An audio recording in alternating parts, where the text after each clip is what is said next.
stick. Get off. Everybody gon' pull out your stick. Pull out your stick. Pull out your stick. Pull out your stick. Pull out your stick. Pull out your stick. Pull out your stick. Get off.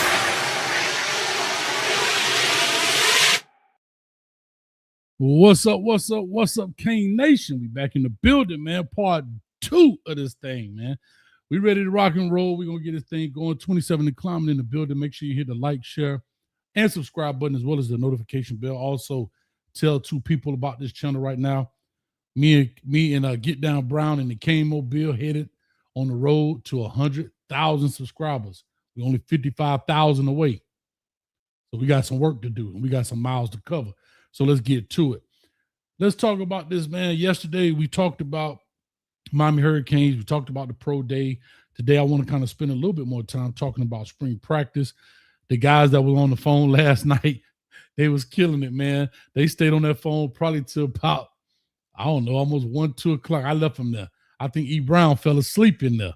We heard somebody snoring in the back. Don't think I ain't hear that, E. Brown. E. Brown fell asleep on the doggone phone. So we here in the building. Appreciate y'all. Thank y'all for coming through. Like I said, make sure you hit that like, share, subscribe button. Let's go ahead and give a couple shout outs in the building. Stoker with the use up. There it is. Come on, man. Pencil fight champ, always prepared and ready to rock and roll. Fila, I'm still mad about the championship game at our house. Yeah. I bet coach is 8 to 10 minutes late. Matter of fact, I saw that comment and it was 7 minutes and 58 seconds. So you lost again, my man.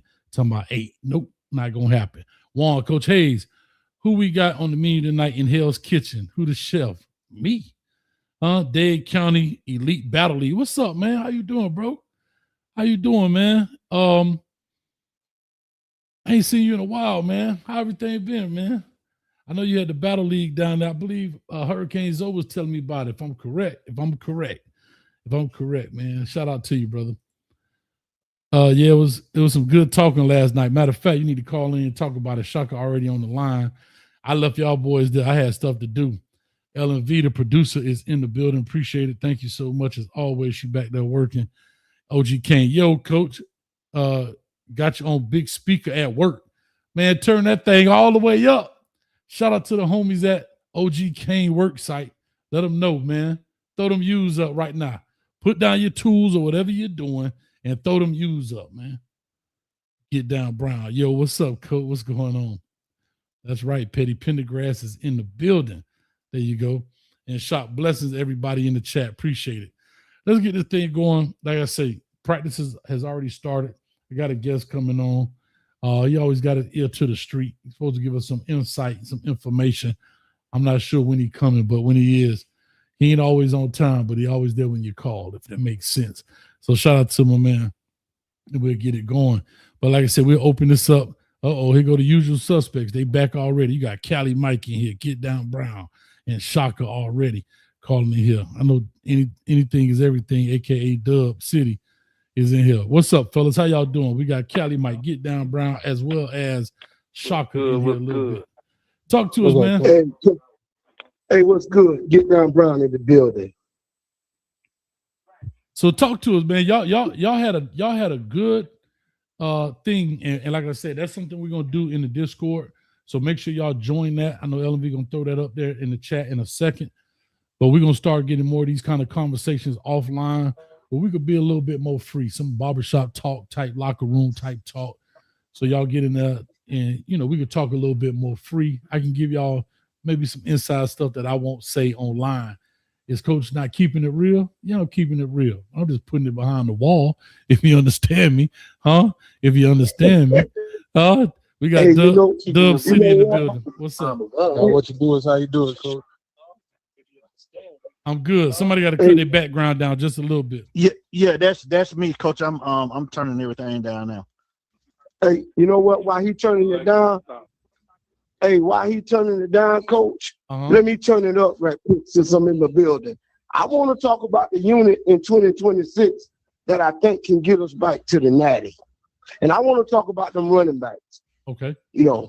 Lyle, Pringle with the dingle and the shingle, and then the 2 monster bikes. My cousin Marty Brown, they got a championship under his belt, and Fletcher put them on the stretcher. Now, if our offensive heads get each one of those running backs 10 to 12 carries per game, you still can air raid. We're gonna be a force to be reckoned with. Now, I don't know how good our offensive line gonna be. You know, we got some babies on there, but with running backs like with a stable like that, depth, drop off, and injury shouldn't be a problem. Okay. Can I say this? Can I just say this? You name 4 running backs now. Get down. And you said 10 to 12 each. So you're talking roughly on the low end 40 carries. 40 running carries. Okay. 40 carries. You got to feed the beast. You got to spread it out like peanut butter and jelly. We don't want no locker room problems. And the talent is there. And I know it's a stretch, but you know what I'm gonna do by the next time I call? I'm gonna look and see how many average rushes we had last year, all football games included. That's included. That's how deep I am in it. Because each one of those guys deserve not the hot bite. That means now you got to really coach. You got to have formation. And I know you know this, coach. I'm just preaching to the choir. You can run everything out of different formations. Okay. You ain't got to have. That was crazy. What's up, Yeah, I mean, we ain't got to just put our pips out all night till we meet a Kurt Chinetti and get our coach. We can run the counter, we can run the stretch out of different formations. Let's come out old school trip under the center trips, and we can go in the stretch. Hey, Kelly Mike. That's Kelly Mike. Yo, get down, Brown. Hey, get down, Brown. Marty Brown, really your cousin for real?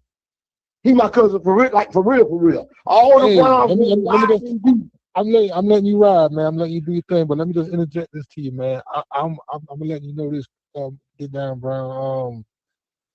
I'm one of your cousin's biggest fans from last year, man. I feel like Marty been disrespected a lot when everybody talk about these running backs. Man. I feel like I personally don't see nothing that kid did to not get more carries last year. I don't understand why they cut his carries, to be honest with you, man. And that ain't taking nothing from Mark. I love Mark as well, but I feel like Marty, man, the man blocks. The man, catch out the only possible thing I could see somebody saying against Marty is maybe he ain't the fastest back in the world. But outside of that, I don't see nothing that kid don't bring to the table. Angel, what's up, baby? And he stay ready. Even when they sit him and don't give him no touches, when he get back in the game, he just pick back up where he left off. He stay ready. And he stay ready, so he never got to get ready. That's one thing about Marty. But he gonna eat this year. I think he gonna eat this year. He'd improve. You know, even the touches that he got, the limited touches that he did get, he proved himself on a lot of those plays. Because if you think about it, if you go back to those playoff games that we had, think about what he did against Ohio State. Think about what he did against Ole Miss. Yeah, you know what I mean. Yeah. He got some tough yards that Fletcher did the long haul. He did the battling too. You know what I'm saying? But he got those when it was that 3rd and 3, 3rd and 4, and everybody was on the line. He bulldozed through the mugs, man. And he got them yards, so I think he's gonna do good. Hey, he finished the Gators by himself. Fellas, I got something for you though. Yeah. What's up? I got something for you guys, fellas. You had Carson Beck last year. You got a much more accurate and bigger passer this year. So are you gonna give him an opportunity to throw that ball around? Now this thing, okay, with that offensive happening, if that would have been Cam Ward. I mean, think about if you had Cam Ward in last year's offense, would they been able to run the ball like that? Because you got to give him an opportunity to do what he do. Okay. Now, okay, you brought go ahead, because I got something to say about that. Go ahead. Yeah, Go ahead. I'll move real quick. Cam Ward had a very high turnover ratio. I'm talking about this year with what we got. All those bikes stayed for a reason. They want to finish it. And you can't throw the ball all night. You can't throw the ball inside the 5-yard line and be successful with the running backs that we got. That's all I'm saying. I ain't saying we're gonna turn into the Oklahoma Sooners. Get down. Let me ask you this though. Okay. Get down. Let me ask you this. You got a kid now that's 34 touchdowns and 6 picks. You got a kid that throw it a lot, but he don't get picked a lot. So what I'm saying, hold on, get down. I want to get in here too now. Hey, I just want to say this with Mensa, right? It's a reason why they it's a reason why they got the guy what is it, West Virginia? Yeah. West Virginia and the other receiver. Yeah, him and the other receiver from South Carolina, right? Yeah. So yes, I said this. Yeah, I said this earlier. This is gonna be the best offense you gonna see that Miami had in the past couple of years, and gonna be, years in the future. Watch. Deepest in a long time. Yes, and I'm gonna and the reason why I say that is because now we got 3 receivers. If you actually look at their numbers from last year, right? We got 3 receivers that averaged over 15 yards just through the air. You know what I'm saying? A catch. So we got the the middle yard receipt. Exactly. Too. So we got people that can go down the field. We know Malachi ain't going down the field too far, right? So we got people that can go down the field. We got people that can play the middle of the field, and we got a hell of a running team. Okay, now hold on. Gonna be the best offense. Watch. Okay, now check this out. Go ahead. Go ahead. No, go ahead. I just want to respond to both, but go ahead. I'm good. Okay, now check out the differences. Okay, check this out. Check me out. Right? I love it. I'm in the passenger seat. Go ahead.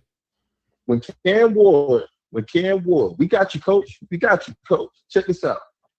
When Cam Ward was in the driver's seat, right? Who was his main target? Who was Mr. Reliable? Restrepo. Right. Now, check this out. Right. Everybody know that, right? Check it now, right? Check. The defense, that front 7 with Cam Ward's offense was not up to par the way it needed to be. Everybody knows that, right? So then we go into the next year. Mm-hmm. Now, we don't have a Cam Ward, right? But who do we have else as Mr. Reliable? Malachi. Malachi Tony, right? Now, check me out. Now, you got you had other weapons as far as with Restrepo. You had Orton. You had all these different people, right? But they didn't have the light on them, the spotlight on them whenever it was Cam Ward or Restrepo. Everybody knew that ball was going to Restrepo. Restrepo was catching that bitch. Okay? Just like with Malachi. Beck went to Malachi Tony. You see what I'm saying? Even though we got other weapons out there now. You see what I'm saying? But you have the defense that's now more up to par. But we didn't have the quarterback like how we had when it was with Cam Ward. Now, it was like we had one, but didn't have the other. This year alone, you got Mensa. Yeah, he played with Duke. Yeah, this, that, and the third, but that doesn't take away none of the talent from this young brother. You feel what I'm saying? Now you got more of a balance because now everybody's going to be going to Malachi. Everybody going to be looking, okay, it's going to be Malachi. It's going to be Malachi. We're going to look at film, it's going to be Malachi. Dog, do you understand the other weapons that we got on this month? We got my man from. You see what I'm saying? So now Mensa doesn't he don't have to just the relationship he got with Barcade. Right, that's his dog from that he has with Barcade. Right. So not only do you have other weapons, you brought your main ace, Boom Coon with you from Duke that came with you. So not only do you have him, you have Malachi. Now you got this man from West Virginia, from South Carolina, West Virginia, and everybody else. You see what I'm saying? Now you have better options. Now they don't know which way you're gonna go, and he's more accurate than Beck. Peak game. Think about the last 3 years from that white dude is a burner too. Oh God! Right now, mind you, now here's the thing. My man from that dude that came from Duke, he's like a Restrepo, but tall. He's taller. He's a little taller. No, he's a little faster. He'll focus. Look at this. Looking at him, the way he looked at some of his film, check him out though. On some of these plays, he made plays out of no plays. Who else did that? With Cam Ward, Restrepo. He might not be. Duke, he was by himself now. Exactly. But this is my point. This is my point. But this is my point, though, y'all. Hey, if I could just throw this in real quick, I'm letting y'all do y'all thing, but remember this: everything y'all saying is spot on as far offensively, but it's all gonna be contingent on how this O-line comes together. The O-line got to hold it together. On how this O-line comes together, how this O-line. Because I'm telling you, and it's on the pocket. Which they should. I'm just saying that gotta happen first. That does have to happen first because you got to get your trenches. It has to be like a revolving door. Look at Georgia. Look at Clemson those past couple of years. You know what I'm saying? Somebody drop off on the offense or the defense, it's a revolving door. It looked like ain't nothing ever happened. They leave or whatever. We're not talking about being subbed out. We're talking about them going to the league. Once they go out, somebody else comes in and it's not a drop-off. That's what we need to have as far as with the trenches, because now we have a more accurate quarterback that's on the same level as Cam, but understand something. He had a bad turnover ratio when he was at Washington State because their offensive line, their O-line was ass water. Okay, it's a difference. When he came to Miami, that O-line was legit. All right, here we go. Let me ask you a question. But now he has more firepower. Okay, let me ask you this. Go ahead, just kind of mediate this a little bit because I appreciate y'all coming on. It's a little bit different format than what y'all accustomed to, but it's the off season. Let's let the fans talk. Let's let the people talk. Let's let the team talk, and let's get it in. We got another caller, 3373. Give me 1 second. I'll introduce you in a little bit. Here's what I want to ask you guys, because we're doing a lot of talking about this, that, and the third. And let me ask you this. Are we still in this revolving door of what we think we have, or do we know we have? I'm just posing the question. Can I ask that, Coach? Okay, you can, but I just want to finish laying it out, and then you eat off the table. Go ahead. My bad. No, you're good. You're good. Do you think, because we've known year after year when it comes to the Canes, next year is going to be better, right? Sound like Michael Irvin. And we have done that. Shout out to Cali Mike, who's always say Cristobal has gotten better. And that cannot be disputed, I don't think, in any form or fashion. But when we look at the players and the receivers and so forth and so on, and then you look at, we still got the same play caller. We got different quarterbacks. How do we know that Darian Mensah is going to spread this ball around to all of this talent that Chris Kane just talked about?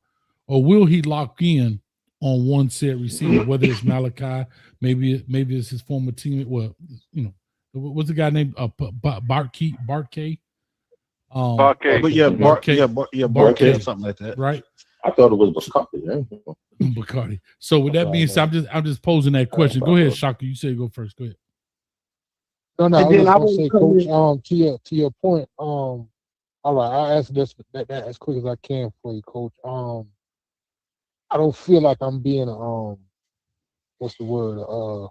Overexcited fan or being too fanned out when I say Kelly Mike was touched on yesterday. I feel like this team coming up this year overall, and I know it's a lot to say we just went to a national title game, but I feel like it's gonna be a deeper team overall. Mm-hmm. When I look at it, I had touched on this a few weeks with you, Coach. Okay. One of the reasons when you was asking the question if we was back, one of the reasons I argued that we was, for example, touch on that depth Kelly Mike was talking about. When you lose two defensive ends the caliber of a Ruben Bain and Akeem Mesidor, and then you come back the following year and you're not concerned about that position, that speaks a lot to the amount of depth that we have. I personally, I've watched Hayden Lowe since he was in high school. I think Hayden Lowe got a lot of Ruben Bain in him. I think Hayden Lowe's going to become famous in America this year. Just nobody don't know his name yet because he was hurt last year. The kid, why is his name slipping me? The freshman from Chicago last year, Blunt. Man, we got D lineman for Justin Scott. I know you're talking about. Yeah. The overall team, I can't think of his name. As hard as that Justin is to Scott. believe, when you lose Bain and Mesidor, Scott. McCoy, this team is deeper, man. This team is going to be deeper than last year. All right, real quick. Hold on, real quick. I know y'all wanted to go. Hold on. He may not spread the ball around perfectly, but he's gonna. We got a better quarterback situation than with Carson. All right, real quick. I want to ask you this though, Shaka, and then you guys could jump in there. You've been big on Hayden Lowe. You've talked about him yesterday. You talked about him all last night. You talked about him today. He was hurt last year. So what is it that you've seen, know, or heard that gets you? I'm not saying you're wrong. Yeah. I'm just asking you to elaborate. No. What puts you so high on the young man? I'll tell you. That other he people got a comfortable. He's a little taller. He's a little taller than Ruben. Mm-hmm. But outside of the height differential, his body is put together similar to Ruben. In my opinion, a lot of fans, when they look at defensive ends, they strictly like your Von Miller type, just your jet speed rushers, which I appreciate, but I like him because he's a complete defensive end. He's a complete defensive lineman. He can set the edge. He can play first down, second down. He gets in on the running game. He can pass rush. He got it. This the edge. Powerful at the point of contact. This the edge guy. Yeah, Hayden. Is that an edge guy? If they wanted to, they could put 10, 15 on him and bump him down. He could play both like Ruben could. It's just a matter of what weight you decide to settle him at. But he's a combination defensive end. He's an every down defensive end. He's not just a third down and 10 guy that's going to get around and get a sack. But on first down, he liable to get a tackle in the backfield. Second down, to be honest with y'all, that's a very good problem to have. Yeah, that's a very good problem to have. I think because of an adjustable back. Yeah, I think Lightfoot gonna show out. Like, I think so. He showed a whole lot of promise. Well, actually, he was really good. We just had Coach mentioned a guy from Venice last year that was at Missouri last year, Damon Wilson. He's pretty good. Yeah, he's pretty good. Yeah. I mean, this team is deep, man. When y'all talk about the receivers, the depth of receivers. The only thing I'm worried about, a little bit is the O line. If we can get a halfway decent O line, I think we're gonna be on fire. Which I think with Mensa, I think we're gonna figure it out. And I'm gonna just, since I'm talking about, go ahead and answer Coach's question or whatever. I think Mensa gonna spread it around, because I think that's why they actually went and got those receivers for that to happen. Because if you notice, like in the when we made it to the playoffs and stuff, that the offense was, because everybody was saying the offense is kind of stale. I think that's why they did everything that they did when they got the other receivers. Mark Fletcher coming back. The other kid said he was leaving and he stayed. So I think this offense is gonna be powerful. You know what I'm saying? As long as Dawson, the only problem we gonna have is Dawson and his play calling. But other than that, we gonna be right back up in there again. That's all I got for that. Y'all go ahead. Now I got something for Mensa improves Shannon Dawson too. I'll just say that. I think Mensa. I will say that too. Shannon Dawson. I was gonna say that too, because I'm thinking like Mensa has that mentality of a Ken Ward. Like if it don't look right, he like, nah, I ain't with all of that. You know what I'm saying? But you think about it now. Think about the ones who we know who went to the league, right? We all know who went to the league. Think about the ones who stayed there, right? Think about the ones who were in the Natty last year. Think about the ones who knew what that feeling was like being in that Natty and to have it stripped away from you. You don't think Fitzgerald is another one?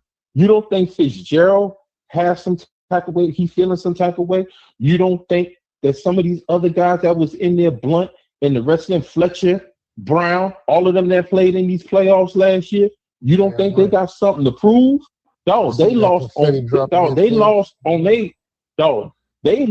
their home turf to a bum team that wasn't even in their caliber league.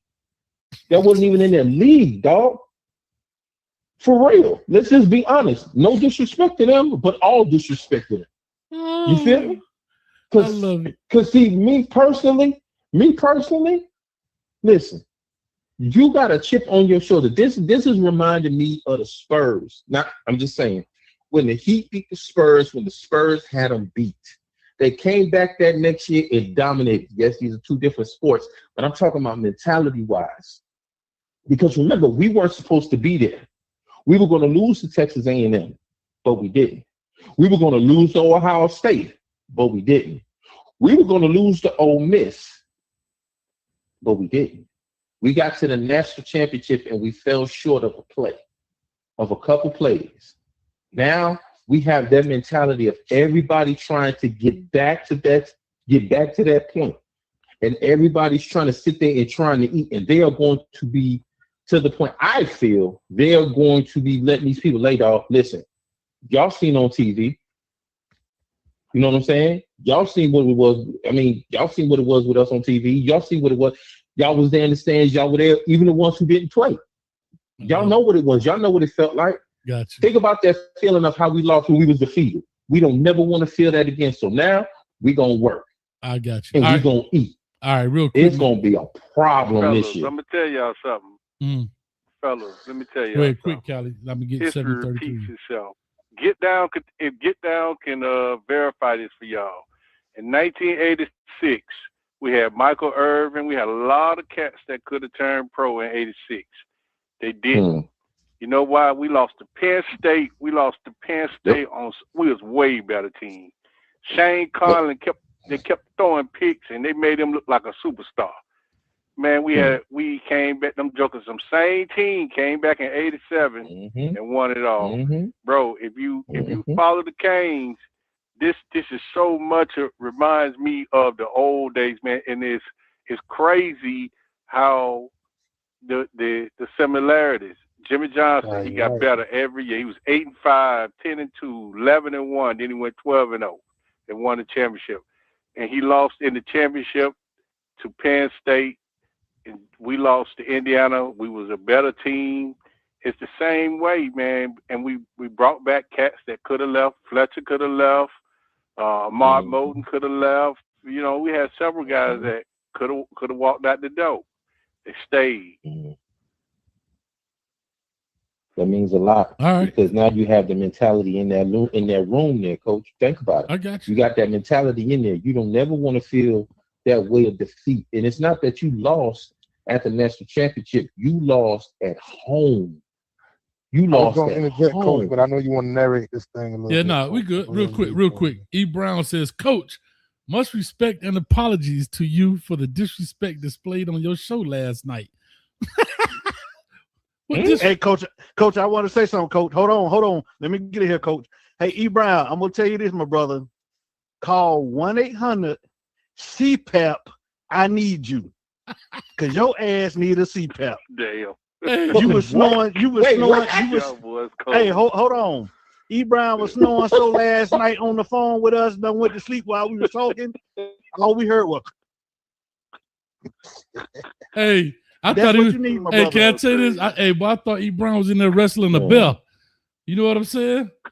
Hey, he was in there getting. He was in there getting it in. But real quick, I want to bring this other call in. I don't know who this is. I don't have them locked in as a member. 3373. Real quick, let them get that piece in. Like I said, it's like double Dutch. Come on and jump on the conversation and let us know what you're thinking. 3373. Give us your name, where you're calling from, and what's your thought. I say, yo, I want a battle. I say, yo, who won a battle? Who won a battle? Y'all clap it up. It's the same, man. You know, this shake. Let's put you on too big. Yes. How you doing? I'm good, man. Long time no talk to, man. How's it going with you? I can't complain, my bro. Just I'm still high from the boys making it to the game last year, man. But you know what I mean? I'm here for a good time, man. Not a long one, man. I'm a Canes fan, and it's the Caniac, man. When we talking, man, it's the Caniac. That's what they call it. The Caniac. Right. All right, I love it, man. I'm listening to these boys, man, and I just want to chime in. You know what I mean? I step on in there once I hear y'all boy hit a point again to us. So I appreciate you having me on, Coach. Nah, anytime, man. Like I tell you, like double Dutch, boy. If you don't get in when the rope's spinning, boy, you'll be standing out there all day going back and forth. So you better jump on in. Yeah, real quick. So Shaka, you say you wanted to respond. Go ahead, man. Talk to us. Oh, I was just gonna say, I don't know if that was E. Brown or Kelly Mike, Coach, that was saying, like I say, man, I'm trying to stop myself from getting too overexcited about this team, but I think he on to something. I know a lot of fans probably think that he going back far to comparing it to the '86 team, but I see the similarities that he's talking about. Mhm. I just wanted to touch on the fact, Coach, that without getting too overexcited about this team, one of the things that I like about this team, I think they got a good combination of. You got to remember, Malachi is only going to be a true sophomore. He's not even 19 years old yet, but he's going to be a veteran at that young age. He's going to be a veteran leader. Then you got a kid like Mark Fletcher. Then I keep forgetting number one name, the linebacker that came back. That's 24 years old. Torrey. I think we got a core leadership on this team, right? I think they got a core leaders on this team, man. Mark is a special kid as a leader. Malachi is a special kid as a leader. And number one on defense, Poisa. I think they got. I say that because he made me think of that '86 team. I seen I don't know if it was inside Locked on Canes or Inside the Canes or one of them shows, but it wasn't KC Jones. Who was it's the brother that was a center back in them days on those teams with Tolbert Bain them, but he was touching on the fact of how at that time period right there, dudes like Alonzo Highsmith, Melvin Bratton, Jerome Brown, rest in peace. When them boys used to have off-season workouts, and I see the similarities like Mark Fletcher and Malachi, they was talking about how back then when they had off-season workouts, even if you came in as a 5-star, you could have been all-world. If the team was working out at 5:30 in the morning and you ain't get your ass out there on the field with them boys at 5:30, Melvin Bratton, Jerome Brown was kicking in your dorm door and dragging your ass out that bed and getting you out. You ain't bigger than the program, homie. And I see the same similarities with Mark Fletcher, Malachi. I think we got the same kind of leadership on this team, man. We got the same core, the same type of kids on this team that you gotta respect these guys. Mark ain't really by force, but Mark just got a way to his personality where you gotta love that kid. You gotta respect him. You're gonna fall in line. You're gonna follow. All the kids know what he did, what he lost with his daddy. Malachi is another kid. All the kids respect him a certain way. I just think we got. So let me ask you this then, fellas. I'm just ask y'all this. Special team, man. It's gonna be a special team. Listen, I want to ask you something because I think you bring up a valid point.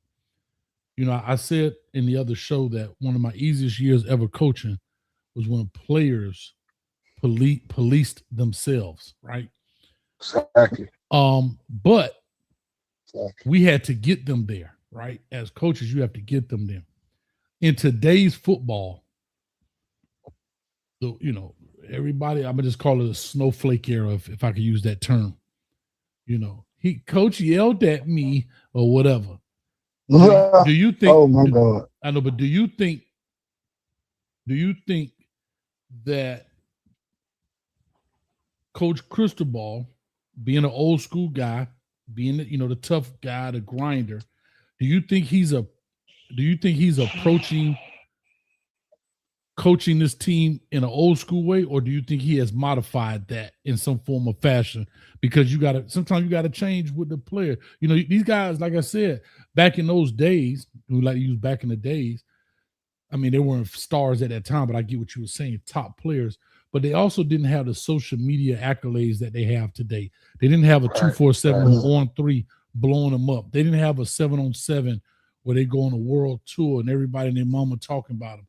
The most you had was a magazine. Kane Sport was the only thing you heard. Yeah, but you might have had a magazine back in the day, or Kane Sport was the only thing around. Yeah, the newspaper. Well, I tell you what, clipping. Coach, and I don't just over talk none of y'all, but I'll just I'll shut up after this. I'll just try to answer that for you, Coach, to the best of my little ability. I think part of what I was touching on, you're right. In my personal opinion, I think Mario is combining the two. I think he is taking an old school approach, but not too old school to the point where he ain't flexible enough to go along with the changes in society.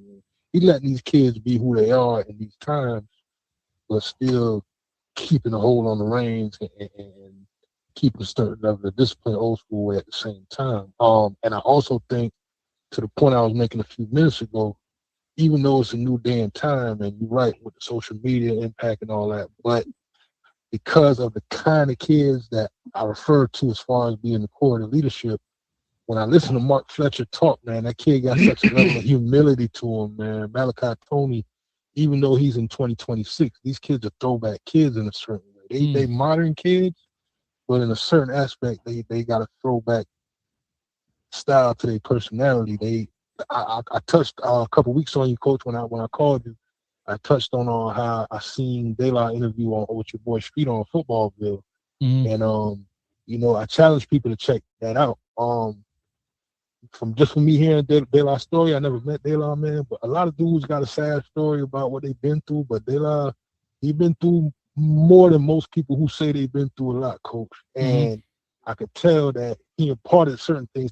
Malachi got a certain seriousness about life that your average 17, 18-year-old kid don't have, because I think of what his father went through and because of what he knows his family went through. So he looks at life in the most. That's why you see Gables across his face, or Gabos, whatever. When he say the game ain't based on sympathy, it's meaning behind that. When that kid got that on his face, it ain't just no rap lyrics. He ain't just reciting no rap song. Man. He take that to heart for real. He built a certain way for it's real talk. I got you. Anybody else? Adidas got a whole way. When campaign that kid behind lost that his right now. father, when Mark lost his father, Marcus built a certain way, man. Them kids is built differently than your average kid in 2026. I'm telling you, coach. Y'all know when you remember, like, when, I don't know how old a lot of y'all are or whatever, but you remember when you had like the kids, you know what I'm saying, like growing up or whatever, they used to always be around grown people. Y'all remember that? Still like that? That's how Malachi is, Ruben Bain and Mark Fletcher. You know, is some kids got that in them, you know, especially like kids that's listening. You know what I'm saying? Or listening, you know, taking advice from the older people, you know, instead of the hard head kids that sit back and be like, yeah, he said that, but I'm still gonna do what I want to do. You know what I mean? But you know, that's rare. And I think we built the foundation, you know what I'm saying, by getting those guys in to show other people like, no, we about to do this as a team. You know, we about to be better than, you know, what everybody else say we gonna be and stuff. You know how it is when you got somebody that's like, man, you ain't gonna be nothing when you grew up. Right. Like that type stuff. We got we got the people around now to show these kids from other, you know what I'm saying, like other areas and stuff like that. Like, no, come here, we about to really show you what's about. And I'm glad we actually built that foundation. And I actually think that came from Mario, and you know, because Mario was on the team back, you know, when they was winning. So he just brung it through, you know, the Jimmy Johnson stuff. He just bringing that stuff right now. And a lot of these kids these days don't know nothing about that. Can I just say this, bro? Because I heard y'all talking about Mario coaching style. Literally in the past couple of days, I heard Mario in the interview letting everybody know that old coaching rules is still in effect when it comes to the way he do things. Because he said he on that Nick Saban, Jimmy Johnson type of try. Ain't no one man bigger than the crew. Yeah, exactly. He gonna chew everybody ass out, from the maintenance man to the, you know, the last person on the team. Ain't no one man on that team above scrutiny. Ain't no one man above any of that. That's what make them a team. And then on top of that, that's a fact. He said that. Everybody. He literally said, from coaches, he said everybody done got their ass chewed out. No matter who you think it is on that team, the HCIC, the head Chico in charge, that's what he done for. You know what I'm saying? He gonna make sure that it's his fist that's moving. You know All right, let me ask you this. And then on top of that, go ahead, Kenya. But I want to ask you a question. Go ahead, Kenya. Go ahead. Bro, when it comes to motivating these kids, I'm hoping that ain't no players got to kick in nobody dope to get their ass up out of that room. With the way they living compared to the way them boys was living back in the day, man, shit. Bro, y'all boy waking up in suites and you know what I mean? Big bread in your pocket, all that type of stuff. All type of people that motivate you. I doubt if 99% of these kids got any negative people around them when it comes to what they have to do day to day when it comes to this team. Real quick, Kenny. Go ahead, Coach, my bad. No, you're good. You're good. I think you said something real important. You said that he is, you know, if you ain't on board, I'm gonna give you that work, and I'm all for that. I agree. But when I was a head coach, I did the same thing. Here's my question. Who gives him that work? See, I had somebody used to give me work because I always believe you got to be checked as well. Because even though I'm a leader, I had a mentor, right? Or I had somebody I could bounce ideas off of, or because everything you plan, one thing about planning and being a leader, people are going to follow what you say, but people are not in that room when you're creating a process. People are not in the room when you envision what you want from this team. You have to articulate your vision to the people in which you hire, to your players, to the support staff, whether that's recruiting, the training staff, the athletic director, all of that stuff. And I don't think we've ever asked this question. So I'm gonna ask you guys. I don't expect y'all to truly know, but I'm asking who y'all think. Who you can answer who you want. But who is his mentor? I think. Let me go first. Hold on. Well, I asked let me go first. I'm gonna try to answer your question, Coach. I'm gonna say, who is him that get in Mario ear? I honestly think it's Jason Taylor. Because I don't think there's nobody on the staff. Right. No, hold on. And the only reason why I'm saying that is because, like Colorado people say, hey, Jason Taylor got that gold jacket. But I actually think the reason why I think it's Jason Taylor is because everybody knows Jason Taylor can go to the NFL. Why Jason Taylor stand in Miami? Everybody know if Jason Taylor really wanted to be the defensive coordinator, he would have got it this year. I think Jason Taylor, I think Mario actually, if Jason Taylor got a problem with something, especially when it comes to that defense, I actually think even could have been offense too a little bit, but I think Jason Taylor, he'll listen. I think Mario gonna listen to Jason Taylor regardless of what Jason Taylor is telling. All right, real quick, go ahead, Kenneth, because I'm gonna have a rebuttal I'm gonna have a rebuttal. I don't think that gold jacket matter in that instance. You know what I mean? I think the gold jacket matter when it comes to teaching kids technique and bravado and reputation and being an ambassador and everything that comes with that. But once again, if you the HCRC, in this case with Mario, again, you got to rule with an iron fist. And for me, I just think his mentors wouldn't be anybody that's around on this staff school-wise. Jimmy Johnson, I don't Nick Saban, all these people. Hold on, excuse me.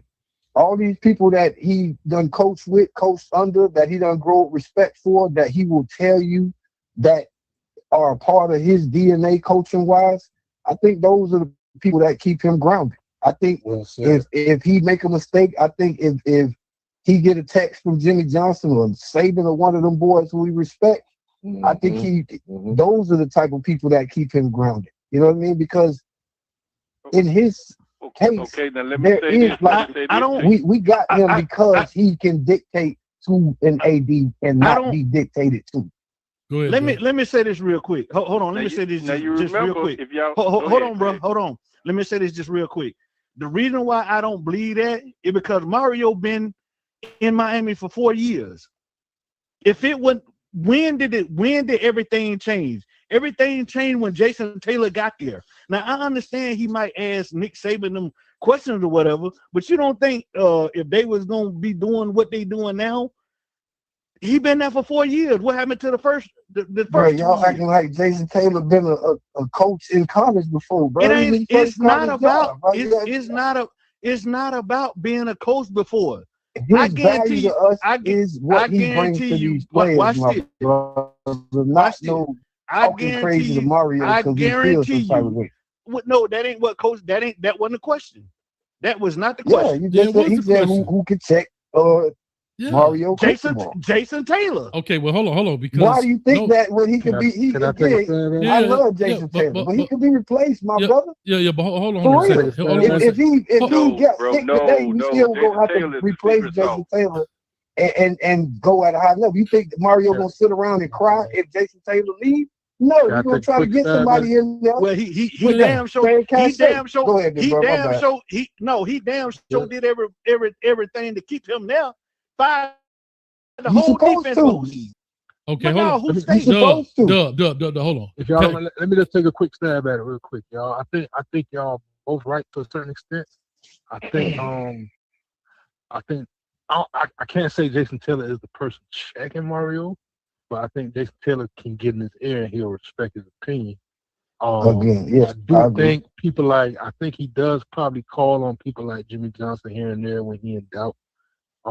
Personally, I think it's people and y'all might laugh, and not necessarily Mike Irvin. I know everybody see Mike on the sideline wilding and whatnot, but I think it's some of the players from back in the day that when he reach out privately to dudes, whether it's Michael Irvin, whether it's your Alonzo Highsmith, whether it's your Warren Sapp, I agree whether it's 100%. your going back to 80s guys and the 80s guys that was before him, I think those guys are the people that when he get on the phone privately with them guys, they could speak to him and keep it real with him and talk to him how he need to be talked to and let his ass know, hey, Mario, you messing up, you did this right. I think, you know what I'm saying? I think he respects them guys' opinion. So I don't know if it's one single person, but I think it's them throwback guys that Mario know what it is. I could see Jimmy Johnson being somebody that he probably reach out to from time to time. Yeah, him and Nick I'm Saban. gonna tell y'all boys. And he learned from the no nonsense I'ma tell y'all guys, boys bro. He that, learned from the Bush Davises and them guys who really go give it to your ass. Don't give a damn who you is on that staff, man. Them boys,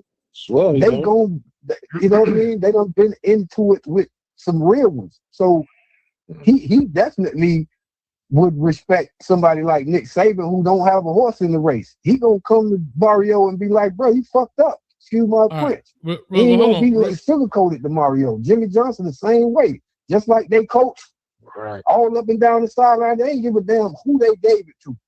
It was let me ask you. He's with his mentors, people that he respects. Guys, you hold on respect one second. Let me ask you a that type question. of energy when they come to you about your coaching, not like it's personal. Right, hold on one second. Let me ask you. Shout out CJ Baxter. What's up with you, baby? How you doing, man? Good luck to you this season, man. Man, much love. We got to get in touch, man. Shout out to CJ Cedric Baxter in the building. Currently, I think at Kentucky now, right? If I'm not mistaken. But anyway, let's get this. Let me ask you a quick question. And again, Kelly, Mike, I want you to respond because I know you're trying to get into the building. The question was, who is his mentor? Right. And where I'm gonna disagree with Dub in this was I didn't hear mentor part, coach. Yeah, I didn't hear that part. Yeah, that's what I was saying. I was saying who does he go to when he needs advice? Because I went through the whole thing about when you trying to put programs together and your vision, who do you talk to bounce ideas off of? That's what the whole story was. You probably turning them got to be in that equation. No, I was messaging I was responding to Ebron in the chat. And I had put my phone down. But if you ask me, I think it's Nick Saban. He actually you answered right, but you talked answered to Nick Saban a lot. Right, but so okay, that's fine. So Callie, who do you think, Callie Mike? Who I think his mentor is? Yeah, that's what I'm saying. I think it's somebody we don't know. If y'all remember, if you guys remember, he said in the chat last year in the playoffs. Remember on the game day. They had him, they was interviewing him, and Nick Saban said, I've been calling, you ain't been picking up the phone. And he didn't respond to Nick. I think Mario so Miami that Nick Saban got an office still at Alabama. His office is still, and I think that Nick is somebody that he respects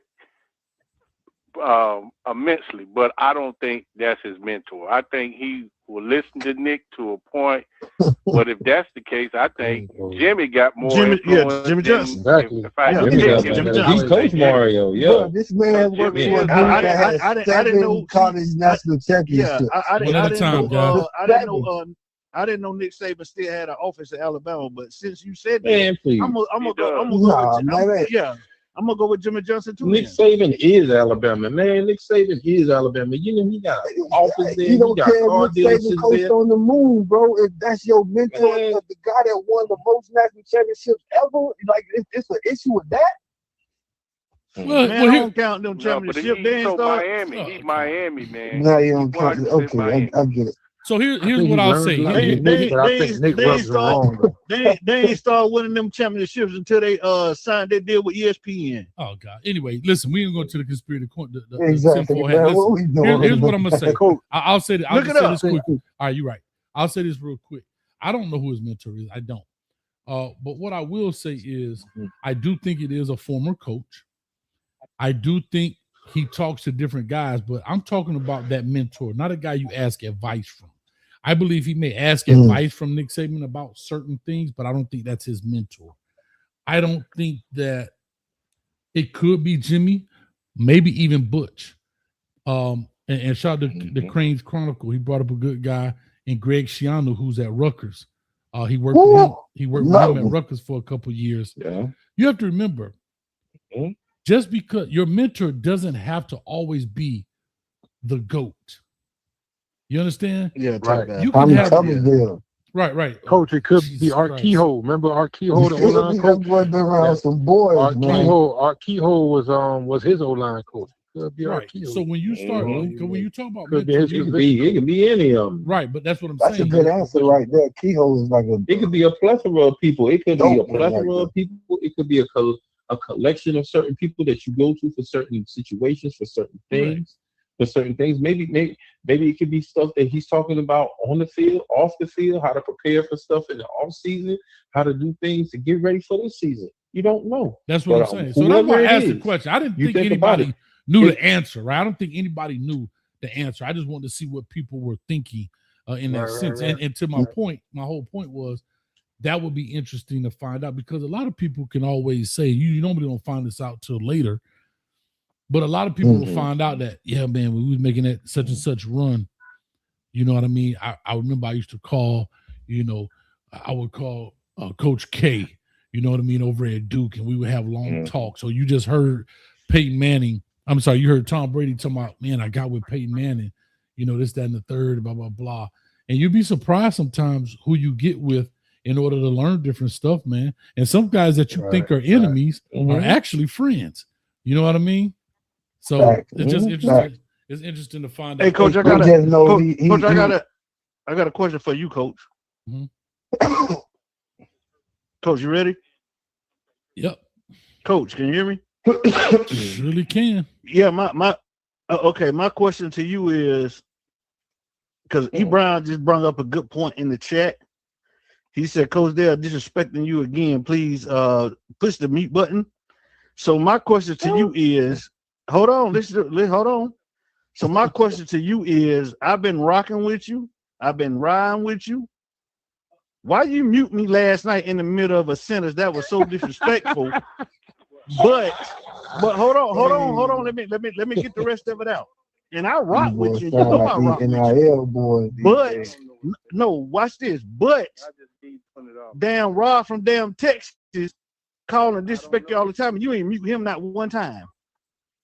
That's the question E. Brown want to know. All right, I'm gonna answer that question for you. Because you rock with me, it was safer for me to mute you.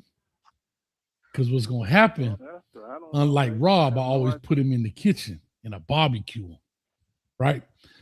And the second thing is, especially with that battle league, I'm ready. Hey, boy, I want to battle. And so, and the second thing is, because we do rock, when I be trying to talk to you, you always want to say, watch this, and you don't be listening, you be talking. So you can't have a conversation with you all the time. So sometimes I got to hit that. Okay, I get that. I apologize. Like right now. Right now. Hold on. See, hold on. But right now. Hold on. Right, see, right now. No, you good. No. Listen, right now. No, that's your favorite line. No, I'm not finished. That's my whole point. Right now. Wait a minute. Your whole purpose is, all right, watch this. This is what. That's a follow-up. Now I'm going to show you better than I can tell you. See, his favorite line is, hold on. Before you can finish your point, he want to keep telling you, hold on. Keep it in your memory. And when I come to the period at the end of the sentence, then you can ask the question. I be in mid-sentence, or people be in mid-sentence. Hold on. And so then that's why I got to hit the mute button on you, just like that. And then watch it. He's still talking. Even though he still can hear me, though. Watch this. Okay, we good now? You know what I'm saying? Could I finish? Could I finish what I was saying, Coach?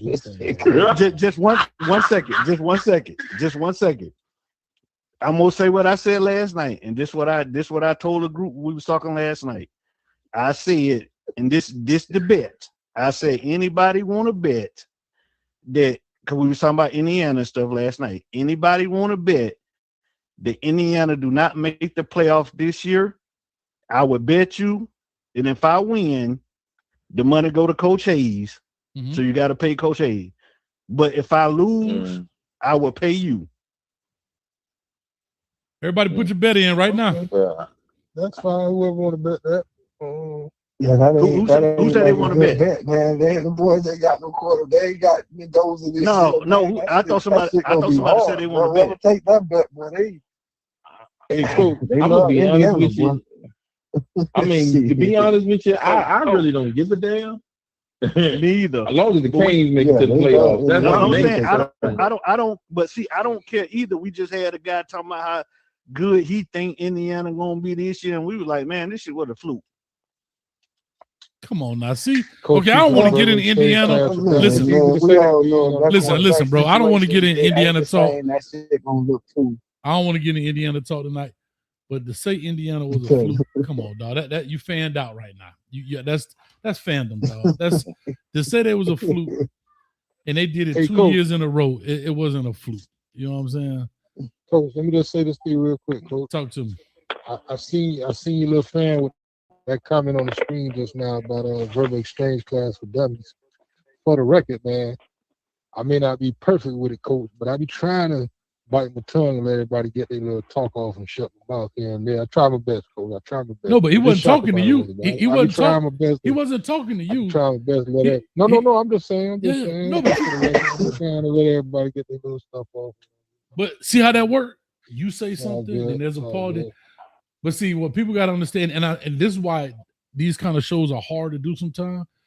And I get it because people. No, I'm going to just tell you why. Because people don't realize it's a computer, and it's trying to do the voices. So that's why I say people got to talk one at a time. It's not like at the barbershop where you say something and I'm talking too, and everybody can gather it. The computer is muting voices constantly back and forth. It's trying to, you understand what I'm saying? And so that's why when you have these kind of exchanges or you watch it, people got to kind of speak one at a time. And we grown, Coach. Like you at some point you expect like grown people to catch on and be like, bro, like, you know what I'm saying? It's sometimes it's a delay, bro talking. You know what I'm saying? Like at some point you expect people to just catch on and kind of, hey, are you done speaking, bro? Like you don't get none of that. You know what I'm saying? At some points of these conversations, bro. I do this shit too, Coach. So I kind of know what you go through when it comes. And so that's why it gets difficult sometimes. But it's all good. You good? All right, let's get it shaking, man. You got to spend all day on that. We got it. Let's rock. Now I was going to tell you to your earlier question. Can I ask you a question? I think when you got a program with as much history as that you got, and when you've been involved with a program like that, as long as Mario been involved with you, honestly, I don't think it could be one person that's his mentor. He might have one that he go to a little bit more than others, but I think it's by committee.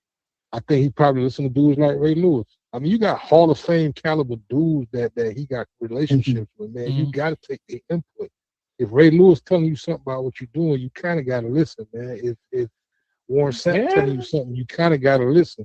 I'm not saying not Warren Sapp. Not Warren Sapp.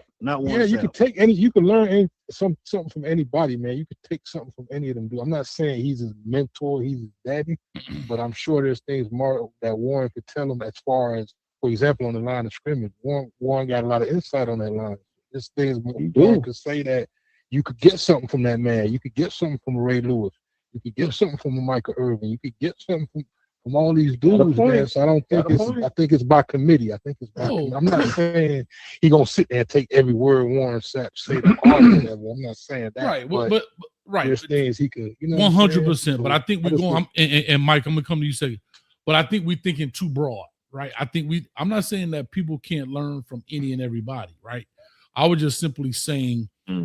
When you do something, for example, I'll just bring Kenny because I know he has that business with the Battle Rap League.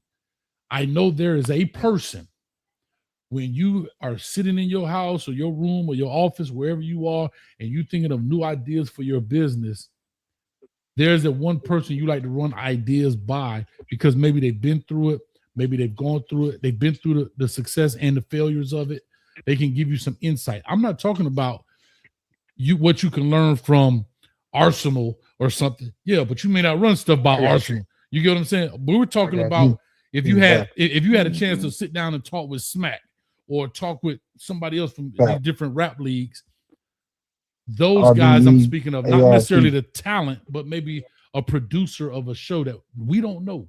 Like we know Smack because he's in the front, but there's other people that run these rap leagues that's in the background that we don't know of that may do X, Y, Z. I'm just trying to use that as an example, real quick. I got you. And so that's what I'm saying. I don't want to go too far off about what he can and can't learn from different people. I was just simply saying, for example, Jason Taylor has probably a mentor, and it probably was one of his coaches at Miami, or maybe his college coach, right? Not saying that he couldn't learn something. Who he took over for in high school. Right. What was Buddy's name? That was the legendary coach that he took over for? George Smith. I can't think of his name right now. George Smith. Yeah, exactly. Exactly. So go ahead, Kelly Mike, man. I know you've been wanting to talk for a minute. Go ahead. Yeah, St. Thomas. Go ahead, Kelly Mike. Go ahead, Kelly Mike. Oh, okay. Sorry about that, Coach. See, I had the two questions kind of mixed up because when we were talking about the kids, when you were saying today's kids and how the reason, that's why I said Jason, because Jason had the Hall of Fame career. Then he was the DC at St. Thomas, and they won championships there. Mm-hmm. And then he also pressed it on to Miami. And what make me think Jason a lot with these kids is because you guys see he just brought Conrad Hussey in. That was his kid at St. Thomas. Mm-hmm. And I don't think, this is his third school, and he got into a fight. He was I want to say he was a freshman All-American at Florida State, and then he got into it with the coach, got into some kind of dispute, and then he went to Oregon State, and I don't know what happened there. The coach left or whatever, and this is his third school, but he at Miami, and I purely believe he's at Miami because of Jason. I think Jason went to Mario and got a favor because from what I heard that he's just there to play football. He ain't getting no NIL because it is his third school. He got to prove himself. But I really believe that Jason has a relationship with the kids and the coaching staff. And Jason, to me, is a guy that's got the Hall of Fame career, but he don't say much. He just keep working. Mm-hmm. Hey, I want to say this too, because somebody in the chat. Hold on, bro. No, I think you. I want to go after you. Okay. Give me 1 second, because it ain't gonna be long. Somebody in the chat earlier said Jason Taylor been at Miami for 4 years. Y'all don't know what y'all talking about. Who was the first defensive coordinator we had in Miami when Mario got there? Wasn't it Charlie Strong? When Kevin Steele, and then the linebacker, and then the lineman coach was like Charlie Strong. There you go. Charlie Steele. Kevin Steele. Then Guidry. Right? Then Jason Taylor. Yeah, he was there for 2 years. All right, guys, hold on. You can't talk over each other. Go ahead. Mm-hmm. So I'm just pointing this out because it was said earlier when I was saying that Mario listened to the Jason Taylor, and I'm gonna say this too. He listened to Jason Taylor because he don't have a choice when it comes to the defense. I guarantee you, Jason Taylor got Guidry fired. Jason Taylor, and like I said, this is just speculation, and this is just me saying it. I guarantee you, Jason Taylor was told Mario that, look, man, whatever this dude doing, he bringing the ends out instead of them rushing the quarterback. You know what I'm saying? They got him like that. I guarantee you, Jason Taylor had, he was in Mario's ear for Mario to get rid of him. And then the big sumo guy. So the big sumo guy, I guarantee you, Jason Taylor was like, look, the big sumo guy that was there. Defensive tackle coach. Yes. Yeah, Joe Salavera. I guarantee you, Jason Taylor was like, look, he ain't doing nothing with these D tackles. Get you know what I'm saying? Get him out of here. I guarantee you. You know what I'm saying? Mario, listen to him. Guarantee you. Yeah, But that's all I had. That's all I got. Okay. He took some advice and took it into some consideration because he's seen it for himself. I mean, it's not even the fact of him taking the advice. He's sitting there watching it along with them on the sideline. He cannot play a blind eye because at the end of the day, you're the head coach. You're the head coach. Who they gonna go to for these answers if you don't make them out? They're gonna come to you. But just to be fair to Salavea, he had success with Salavea in Oregon, just to be honest. Like, yeah, but see, but you know what? I'm gonna be honest with you. I just listened to y'all, boy. He had success in Oregon with Salavea. You know, he had defensive linemen drafted, all of that. Just like with Maribor. Like Maribor just happened to be one of the coaches that he brought with him that's doing a great job.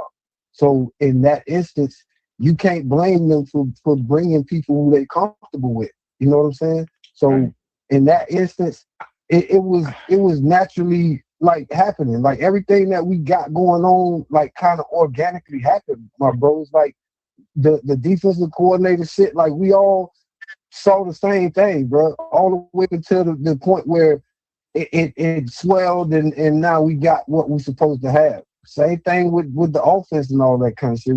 Everything happened organically, and I think Mario is like, you know, he kind of going with the flow and making sure that he tighten up on everything. I think he hear everything that we saying.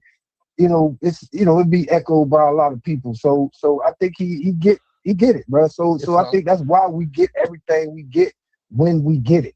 Right. He been on, made investment in somebody, and he try to let them prove themselves. Coach Shucks I've been done Coach Shucks, man. I'm gonna tell you something real quick though. Oh, go ahead. All right. I was just gonna say. Go ahead. After you. All right. You go ahead, bro. No, I was just and we got D-Lou now, man. So we good, man. D-Lou please keep D-Lou. Gotcha. To your earlier question, Coach, if you saying, like when you phrase it the way you did as far as that one guy you go to, my one guess would be Jimmy Johnson, because I think I do think Nick was his mentor for the time he spent at Alabama, and he learned a lot from Nick, but I don't think he vibed Nick Saban, though. I don't think Nick Saban is a guy that he vibes with. I think Jimmy is that combination guy that he respects as a coach. And Jimmy got that energy to him, and the way Jimmy just got that personality type that I could see. And there's a lot of parallels. I think it was Kelly Mike brought up back how Jimmy got better and better. It's a lot of parallels to the way Jimmy's career played out and the way Mario's career is playing out. And he could see, I think he sees that. I think they got that common thread with each other. So I would guess that it's Jimmy ultimately. Kelly Mike, respectfully, to your point about Jason Taylor, I think he listens to Jason Taylor. But I respectfully disagree with you as far as I don't think Jason Taylor got nobody fired.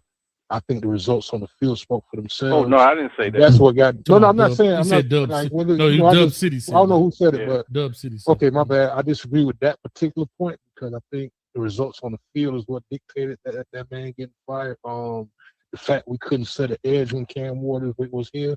The fact that we were giving up 30 points a game when Cam Ward was here. We couldn't. We was losing games when we were scoring 35 points. So I think that's what dictated people getting fired defensively. I don't think Jason Taylor went to nobody and said, Mario realized that, hey, man, we putting up 35 points a game and we losing. At the end of the day, I got to make a change because I'm going to say this point right here. 35 and 90, you losing, it's a problem on defense. It's a problem. Now, I will say this, though. Now, I'm not going to sit here and say that with the whole thing with him, with Salavea coming from Oregon and everything like that. Yes, he did get people drafted in when he was at Oregon and everything else like that. But the thing is that Oregon hasn't won nothing.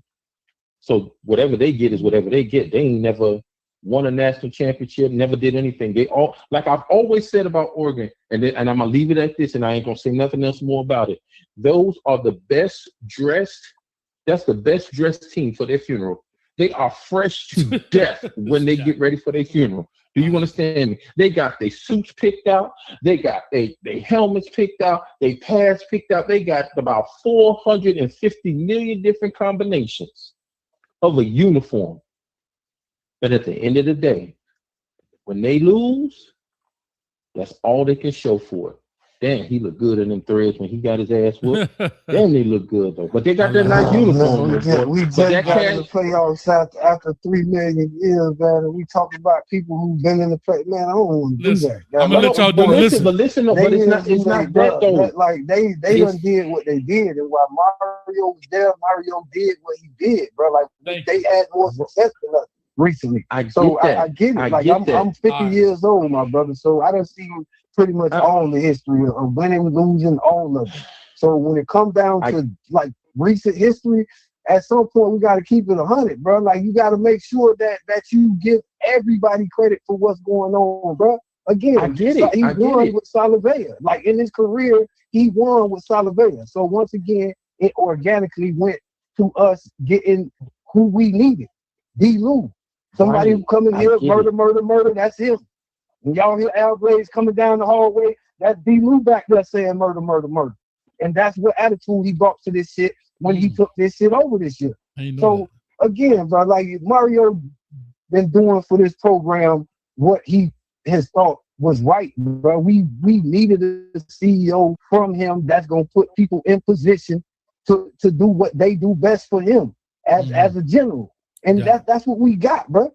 And all the way up until us getting to that game last year, bro. We just gotta finish that shit, and it ain't no more conversations like this, bro. I want to finish this shit and not be like taking jabs at people that again they done had like you gotta keep it a dollar. They done had some success when we was getting our noses rubbed in the dirt. Gotcha. You know what I'm saying? No, so real quick. Put a pause in it. Listen, put a pause in it, guys. I appreciate you. I got my guests coming on. We're going to talk about some spring practice.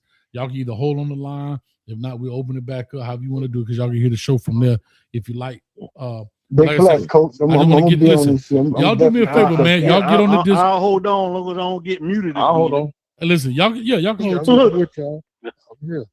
Y'all go hold tight in the bed. Y'all good. But this is what I'm trying to get us to get. Listen, guys. This is what I'm trying to get us to get, and everybody else that's listening in the Discord, where we can have a great conversation like this. You understand what I'm saying? And you guys could run it as well, man. So we just had these kind of conversations and bounce ideas off each other. Maybe somebody could be a mentor to somebody in here right now. Huh? Anyway, y'all hold tight, man. I'll get y'all. Let me get my guest in here for a second. I appreciate it. All participants are muted and they can unmute themselves. Nah, they can't do that. Chill out, AI. Anyway, with all that being said, man, let me get my man in the bill. Let me cut this phone line off for other people calling in. They all good. I appreciate that conversation. I actually enjoy these kind of conversations because sometimes when we do this, we always in the driver's seat. We always trying to mediate conversation. And you don't get a chance to actually listen, right? This is kind of going organically, and I love it. And this off season, like I say, people get their ideas. You get to pose some crazy questions sometimes. But we are in spring ball right now. So I want to bring my man on right now. I always tell him I need to find out what the word on the street is. And I ain't talking about Martin Lawrence. But I will say this first. His mama wrote his intro song, and this is her singing right here. Y'all give it up for my man, D Streeter, in the building. Huh?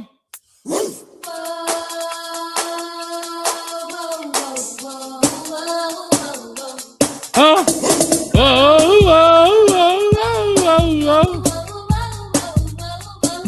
Street. What's up, baby? I don't know how you get all over here. Hold on. I don't know what's going on. What's going on right now? I get down there, man. I don't know how you get over there. What's up, dog? What's good, man? That's my mama. Disco Rick and the dogs. Whoa. Yeah, she's singing in the background. Hey, man, what's over this Florida Gator shirt you got on, man? Get that crap out of here, man. Bruh. This is a Cage show. Street, slap yourself, man. Bruh. I went. Le Sportif had 60% off at Sawgrass the other day. So I went and brought some. Where my shoes at? I ain't got my shoes in here. Street, they say you looking like Bill Cosby over there. So I went and brought So listen, this is the funny part of it. So I went and got some orange shoes, some comfortable shoes, you know what I'm saying? I got the orange hat. I get to practice Monday, and we live. You know what I'm saying? We be live from practice in the morning, man, on kick.com/footballville. We go live like 2-3 hours before practice. Okay. The villains told me, take the hat off.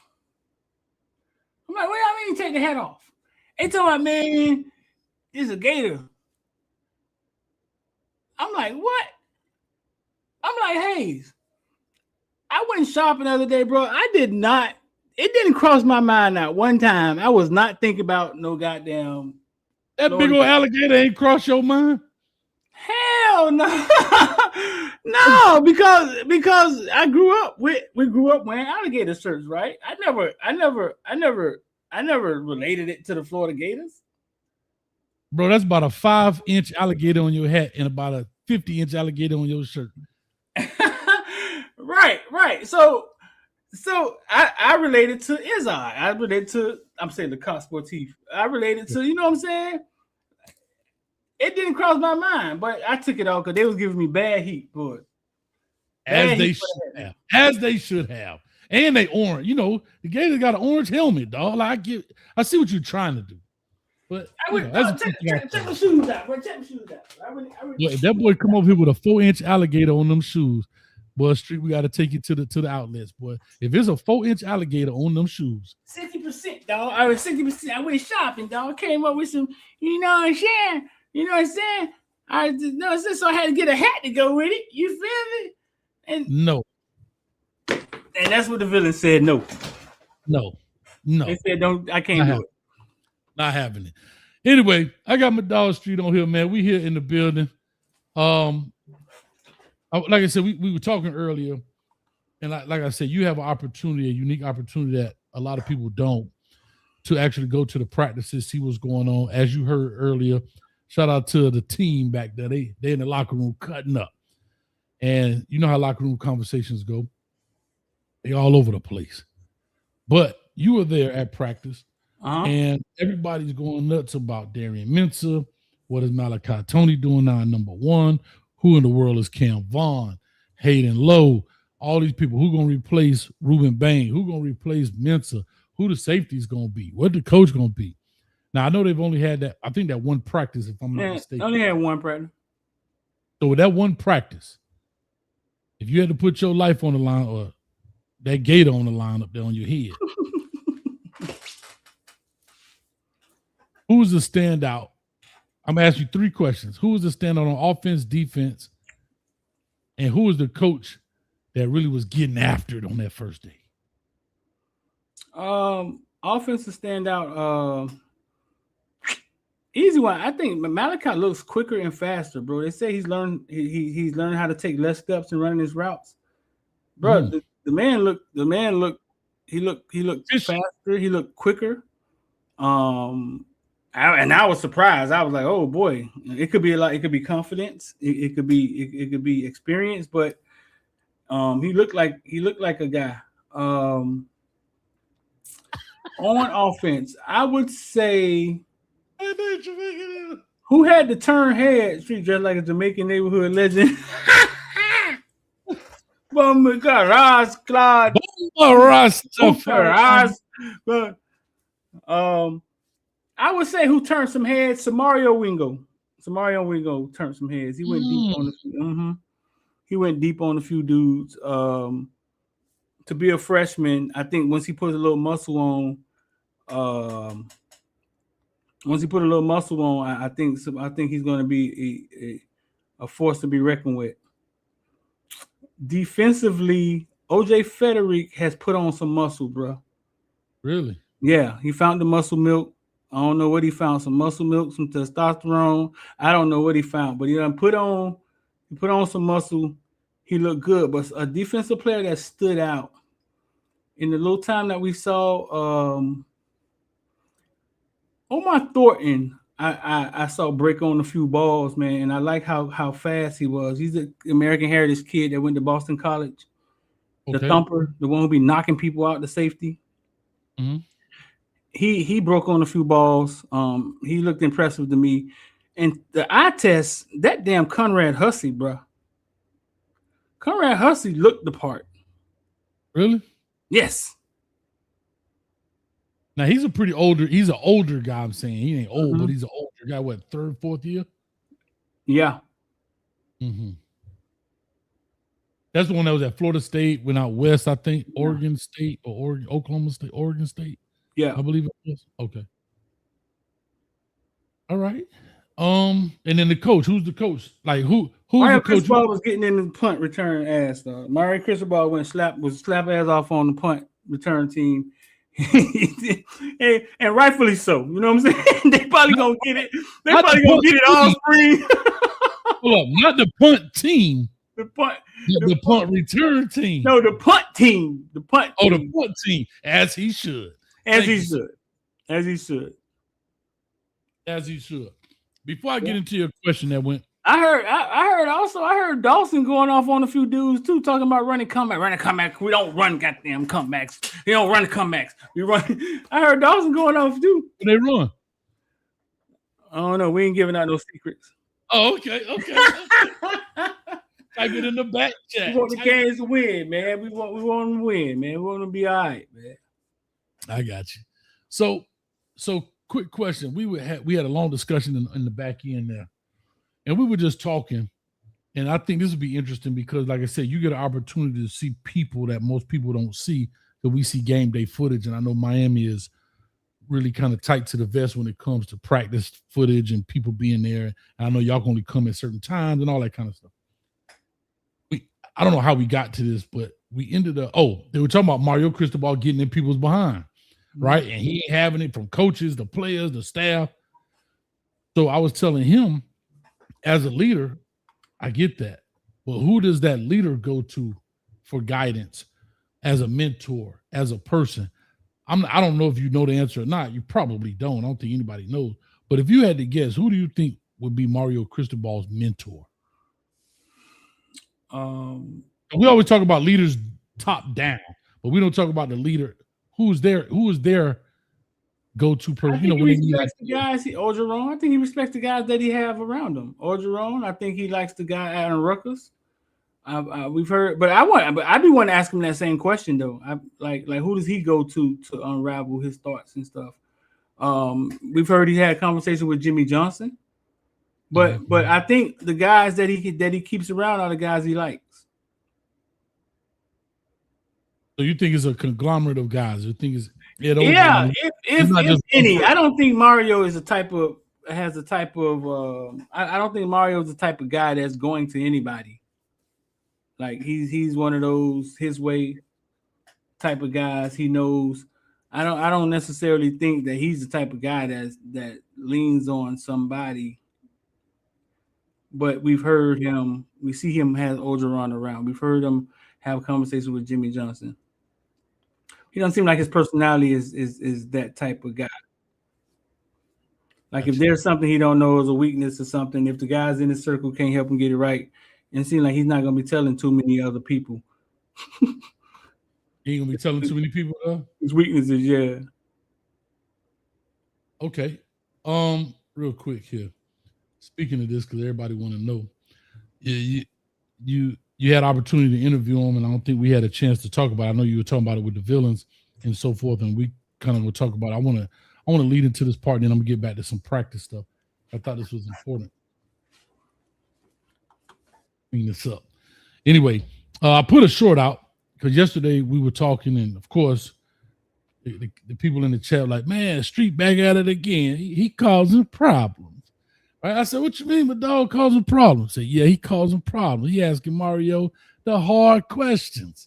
I said, what did he do? So shout out to the producer, LV. She throw the link in there. I get a chance to see it.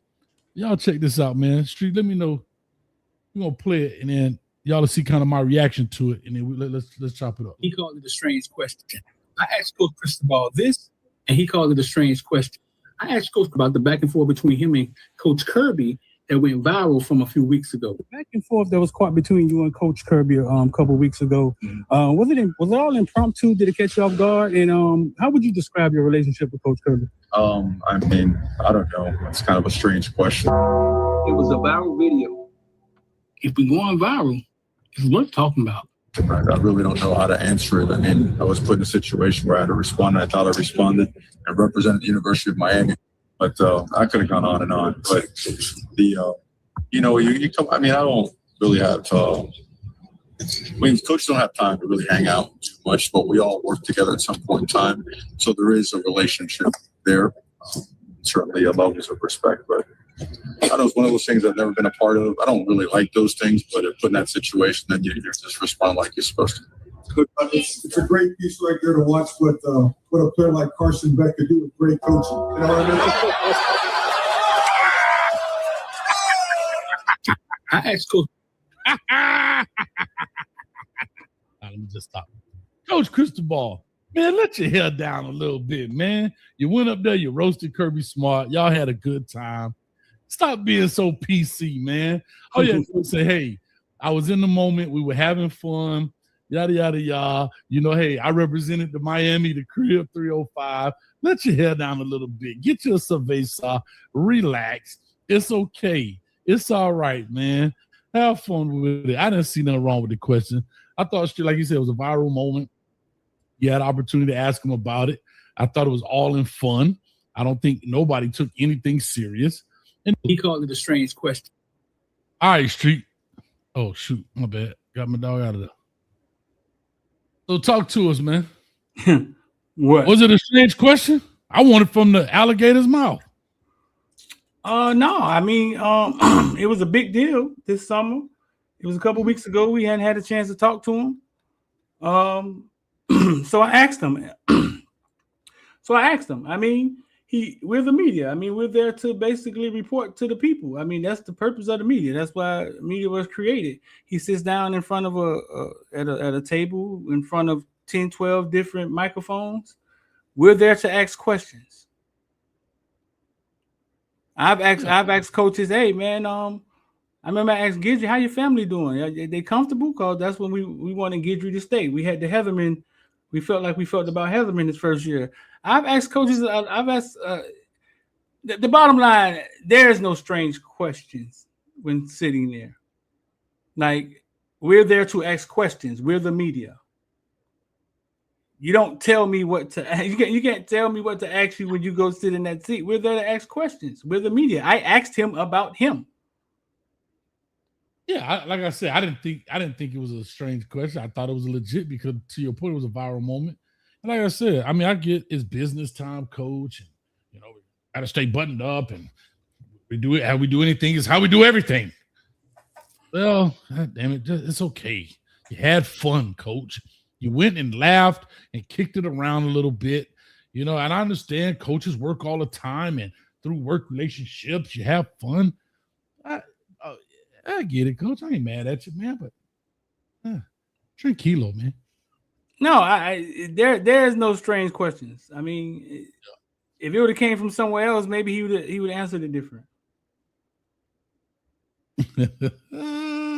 Street let's do it. There's no strange questions. We're there to ask questions. I got you. Yeah, I asked him about something he did in a football form. It ain't like I asked him, hey, coach, man, what kind of cologne you got on? Or what you had for dinner? Yeah, no, it wasn't strange, but I love it. I mean, I like this answer. I mean, we're there to try to get something from him so we can kind of talk about it. And he gave me a great answer. There you go. Let's ride. I'm ready. Yeah, he did.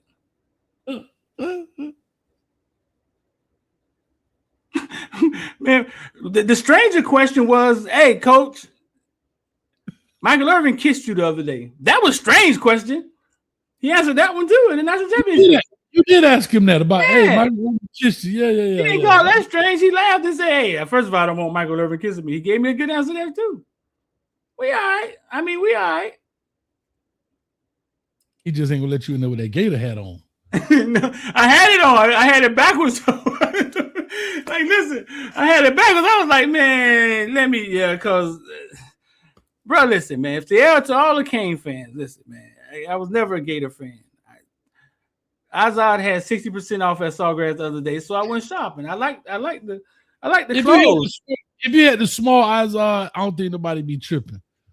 But you coming there with Gatorzilla on. They like, bro, it did not. The villains told I was live before the game. We was live, you know what I'm saying, on kick.com. And they pointed it out. They was like, hey, Street, take their head off. Like, are y'all serious? They was like, yeah, man. Can't that I was like, bro. It didn't go. No, when I go shopping, I'm not thinking about no Gators. Yeah, I mean, I get it. Here's what I'm gonna let's flip this right quick. Let's go back because I know we talked about Pro Day. You put it. It is orange and green. Shout out to Dade County. It says orange and green, coach. It ain't fucking orange. Give me a pass. Bro, can I tell y'all something? Y'all know I'm up here in Central Florida, so I'm in Gator country, Seminole country. Miami don't represent nothing. I was in Academy Sports yesterday. Street. Academy Sports. I said, ooh, let me see if I got some Miami stuff. Bro, not even a keychain in there. All they had was Florida. I started to take a picture of it. Florida State, UCF, right? They even had South Florida in there. And guess what other school they had in there, bro? Guess. Stetson. No, Minnesota. Minnesota? How that got there? Bro, Minnesota had a whole row of Minnesota hats. A row. Bro, I'm like, what? How does this work, Sway? But anyway, so I'm going to just tell y'all a quick secret.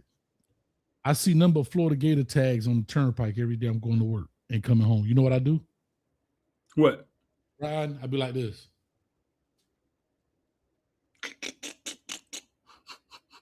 I be shooting middle fingers at them all the time.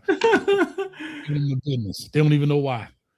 So I'm trying to start some road rage. But anyway, I was with Vernell. I was with Vernell Brown the other day. The receiver from out of Orlando. Mm-hmm. He said he loved their new offense. He said he loved their new offense. He said in the past he kind of felt like they were kind of just trying things. They didn't have a real direction with their offense. I said, yeah. I was up there when Cam Ward played. That's what it kind of looked like when Cam Ward played y'all up there.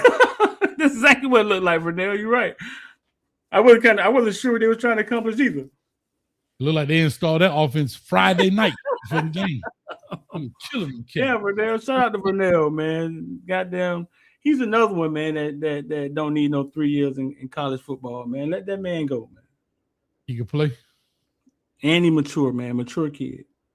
Good. Very mature. Another viral moment. Deontay Scott drops a phenomenal time. I'll leave it at that. Yeah. Let me ask you a question. What's up? As long as I was covering the Canes or anybody, I had never heard about Deontay Scott speed in essence, like being his superpower. If you got a chance, where did he dig this up from? Where did he dig up this phenomenal time from? I'm not assuming he was always fast, but nobody ever said, oh, he wanted the fastest guy on the team. When we always heard it, it was, oh, JoJo was the fastest guy on the team, or this guy. Never heard Deontay Scott mentioned at all as being the fastest. Maybe I'm wrong, but I just don't recall that. Am I right or wrong about it, or what? I never heard anybody say Deontay Scott was the fastest guy. Hold on, man. Now, if they clip this, Hayes, I want you to collab with me on it, dog, okay? Let's do it. I don't went blurry, man. What's going on? So basically, this is how it is. Mm-hmm. At Pro Day, right? At Pro Day, we all the media guys, we sit there and we're shooting the 40 and we're looking at the 40s, and there's always 2 or 3 guys that get their clocks out, right? And they say, when the guy say go, I'm gonna hit go, and when he hits the line, I'm gonna hit stop. So the first year they did it, we was like, okay, nobody ain't telling us the time. So they start taking their own time. And we were just coming up with time. 4-4, 4-6. And that's how we was doing it. By the 3rd year we did this, I realized that our clocks was just as good as any other clock that was in that building. So when we see them run, whatever our guys, the media guys come up with, it's unofficial, but that's what we go with. Because we've been so accurate over the years. Like, it's really, really close.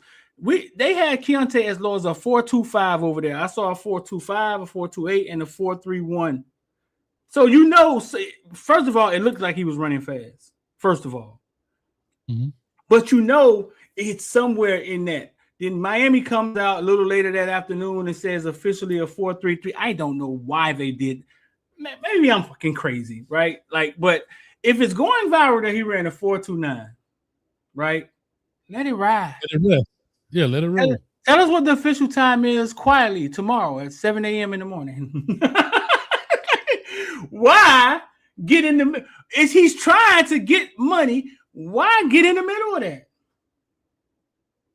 So, quick question. So, the unofficial time didn't come from a timer when it was unofficial because I would just say there's people would stop the media day. So I was right when I was talking to my people. The media folks timed it themselves and took that quote unquote unofficial time and posted it. So the 4.25, right. 4.38, the 4.28. In the past, we would wait, right? We would wait, but we realized that we like goddamn, we're close. I want people to understand what 4.29 and 4.33 is. Hayes, how fast is 4.29 and 4.33? Go. How fast is it? 0.4 of a second difference. But how fast is it in real time? Make these people understand what we're talking about here. I mean, that's fast, bro. Can I just say this? That's extremely fast. A 4.29 and a 4.33. If you look at those two guys on a camera, they're probably next to each other. Yeah, they're probably next to each other. No, that's so it really doesn't matter. The man was, I don't care if it was a 4.35, he was running fast. But after the first time they clocked him at a 4.28, somebody had a 4.31. Hayes, the second time he ran, because I saw him put his shirt on, like I thought he finna go home. He should have just walked out that thing like Deion Sanders, like, hey man, this is over. I'm going to get some pizza. The second time they clocked him at a 4.25, a 4.2, something crazy. And it looked like he was running fast. So I was like, okay, 4.29. I'm gonna take the highest one I saw, and let me put it out there. And it started going viral. Somebody had already posted it right before me. They said he ran a 4.25. I know, my phone blew up, and I was like, that boy faster than Deion Sanders? Bro, it looked like he was running fast, bro. It looked like he was running fast. It looked fast. Even the scouts, you can hear them take a breath, like, oh. All right. I like but when he intercepted that ball at Ohio State, my dog Jeremiah went to chase him. But it was like, oh, no, that's 6. Nobody ain't catching him. That boy was out of there. Yeah, that's 6. Yeah.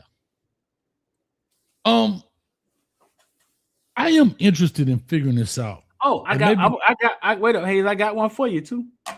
So I asked, boy, you getting all the gems today. You gotta send this one to me, dog. I'm collaborating with you. So I asked Keontae Scott at Ole Miss. He got off the panel and he was leaving. I say, Keontae, if you had to guess, Jeremiah Smith, did he miss a block? You know what I'm saying? Like and on that play, remember the play in Ohio State? Jeremiah Smith goes a certain way, and Keontae Scott beeline straight to where the ball is going to be and intercepts the ball, and it looks like Jeremiah missed the block. Mm-hmm. I said, if you had to guess, do you think he whiffed on the block with you? He did not block you? He said, no. He said, I think he went where he's been going all week long in practice, where they tell him to go. And I went. I went straight. Hayes, what do you call that in the play? Like that play, tell Jeremiah, listen, get over here, because this is what the defender gonna be. And you could tell, because I know Jeremiah. Jeremiah will block Keontae Scott. You know, he's fucking 230 pounds.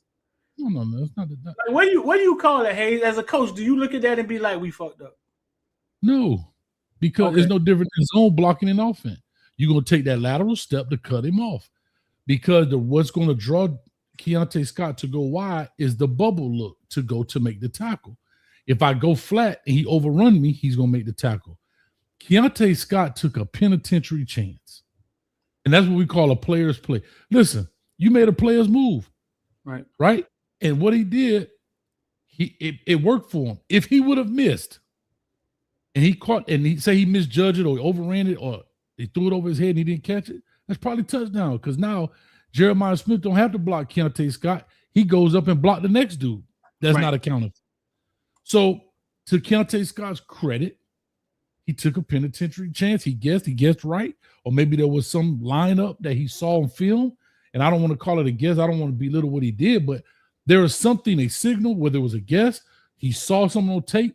He said, oh, wait a minute. They lined up like this last time. They ran the bubble. As soon as I see it, I'm going to jump it. He already probably did film study to somebody's point. Whatever it was, he had to make that play. It's called a be right play. You better be right or you're going to be on the bench.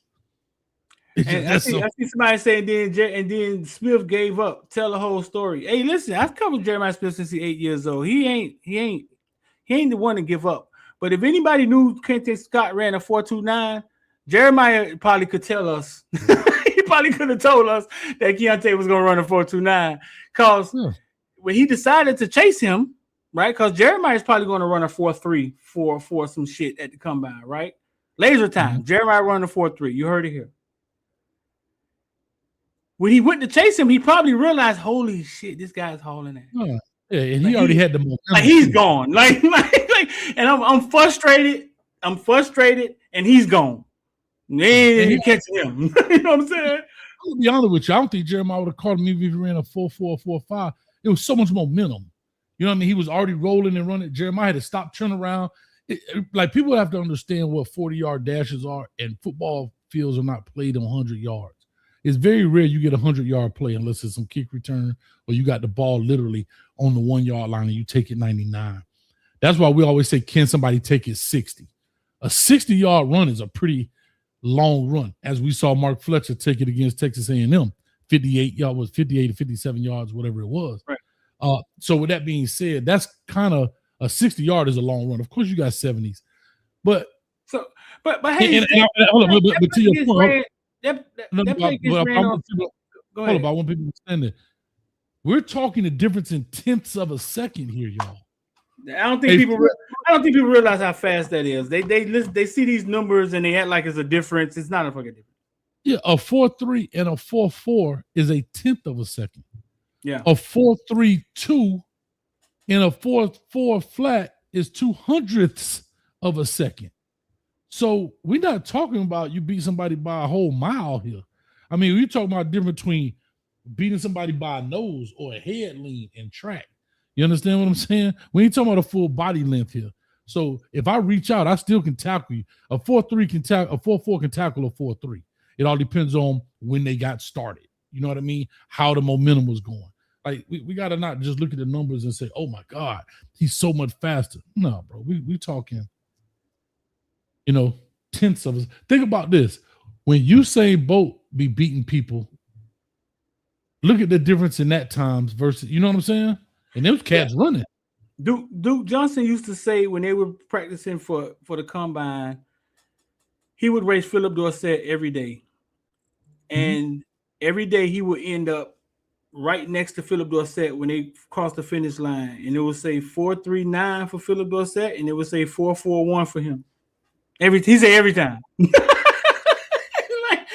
almost like, you know what I'm saying? Like just every time. Hey, Black Butterfly, how you doing?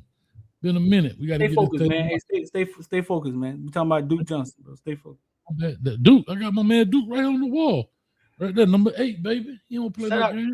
No, bro. So think about it. Keontae Scott just ran a 4.29, and we got dudes in the chat talking about Jeremiah gave up. He caught that on a running start. Right. You're not catching him. Put Darryl Green out there. He was not gonna catch him. You didn't catch him. Now you see why. You're not gonna catch him. But Hayes, that play gets ran on Saturdays 1,000 times.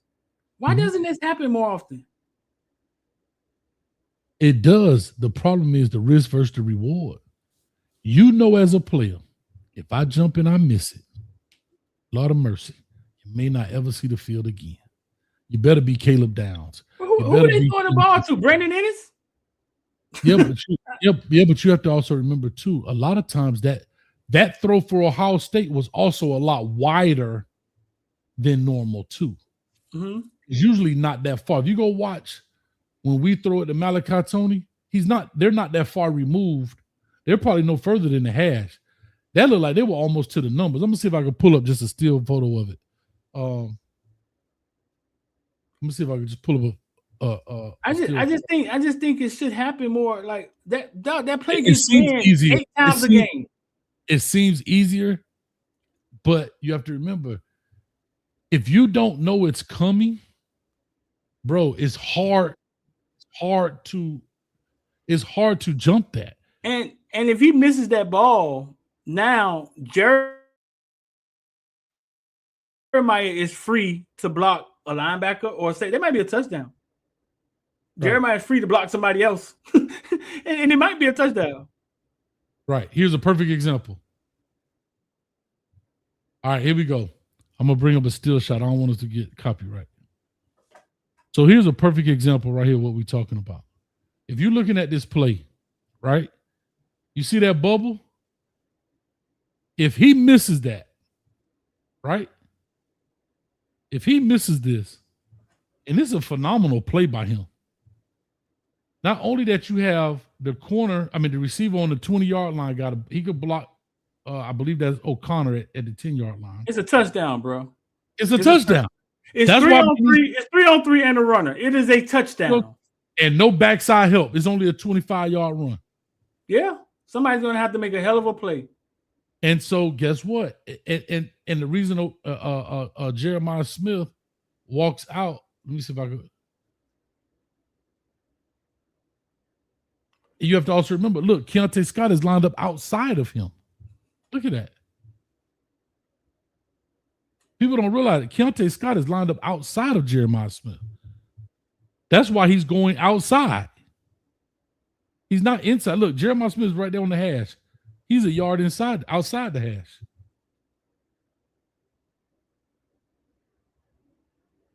You see what I'm saying? So that's why you're anticipating the bubble screen right there from 86. And 86 is probably there to help as well when he goes outside. Let me see if I could. I think you could play it slow, Hayes. I think you could play it slow. I don't think it'll.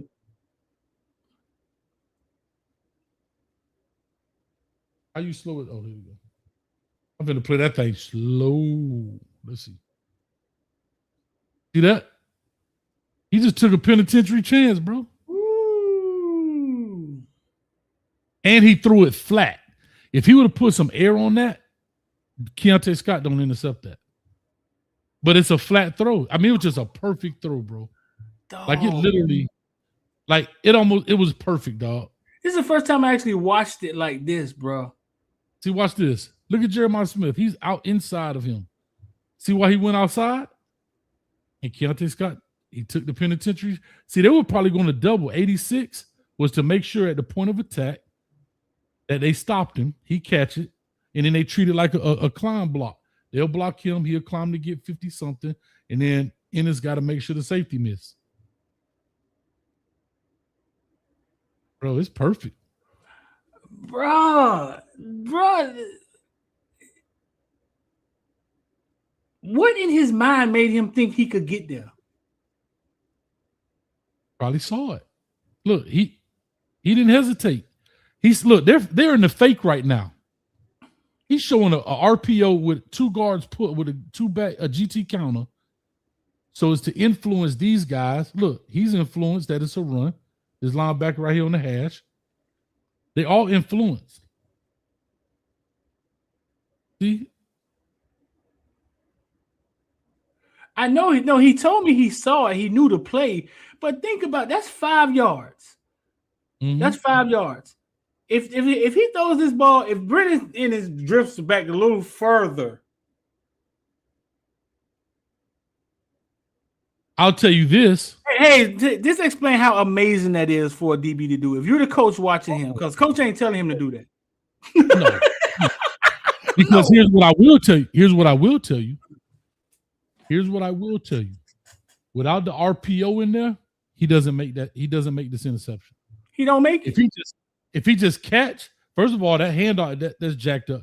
But if he just catch and throws, he doesn't make that interception. No. But because of that, he saw it. Watch. He's already downhill and he's winding. And if Myles Smith gets a little bit of push on him just to throw him off kilter, he don't make the interception.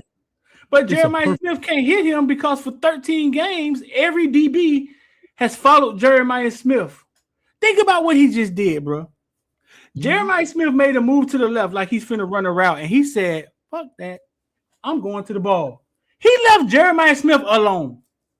Like, that don't happen. Nobody leaves Jeremiah Smith alone. He took a penitentiary chance, bro. He probably saw this motion by 86. He did. He told me. He saw the lineup by Brandon Enos, lined up behind him, and he said, let's go. Bro, I want y'all to see Ruben Bain get off. Look how fast he moved before everybody else. Look. Ruben Bain already gone. Bro, the ball has not even broken the centers behind yet. Look. The ball just here. They still in their stance. The ball is already here. Ruben Bain has already crossed the line of scrimmage, bro. Look at that. They just coming out of their stance, dog. Ruben Bain could have intercepted that ball. If Ruben Bain bats that ball, if Ruben Bain touches that ball, it's not a touchdown. Ain't that crazy? It's not a touchdown. Ruben Bain could have damn sure intercepted that ball. Bro, what a play, dog. Man, look how close that is that Ruben Bain don't touch that ball. And this goes to show you he can run. Look at Jeremiah Smith running. Look at the stride in him. But look, he's close, and he just realized, I'm finna go get him. Look, he's closing ground.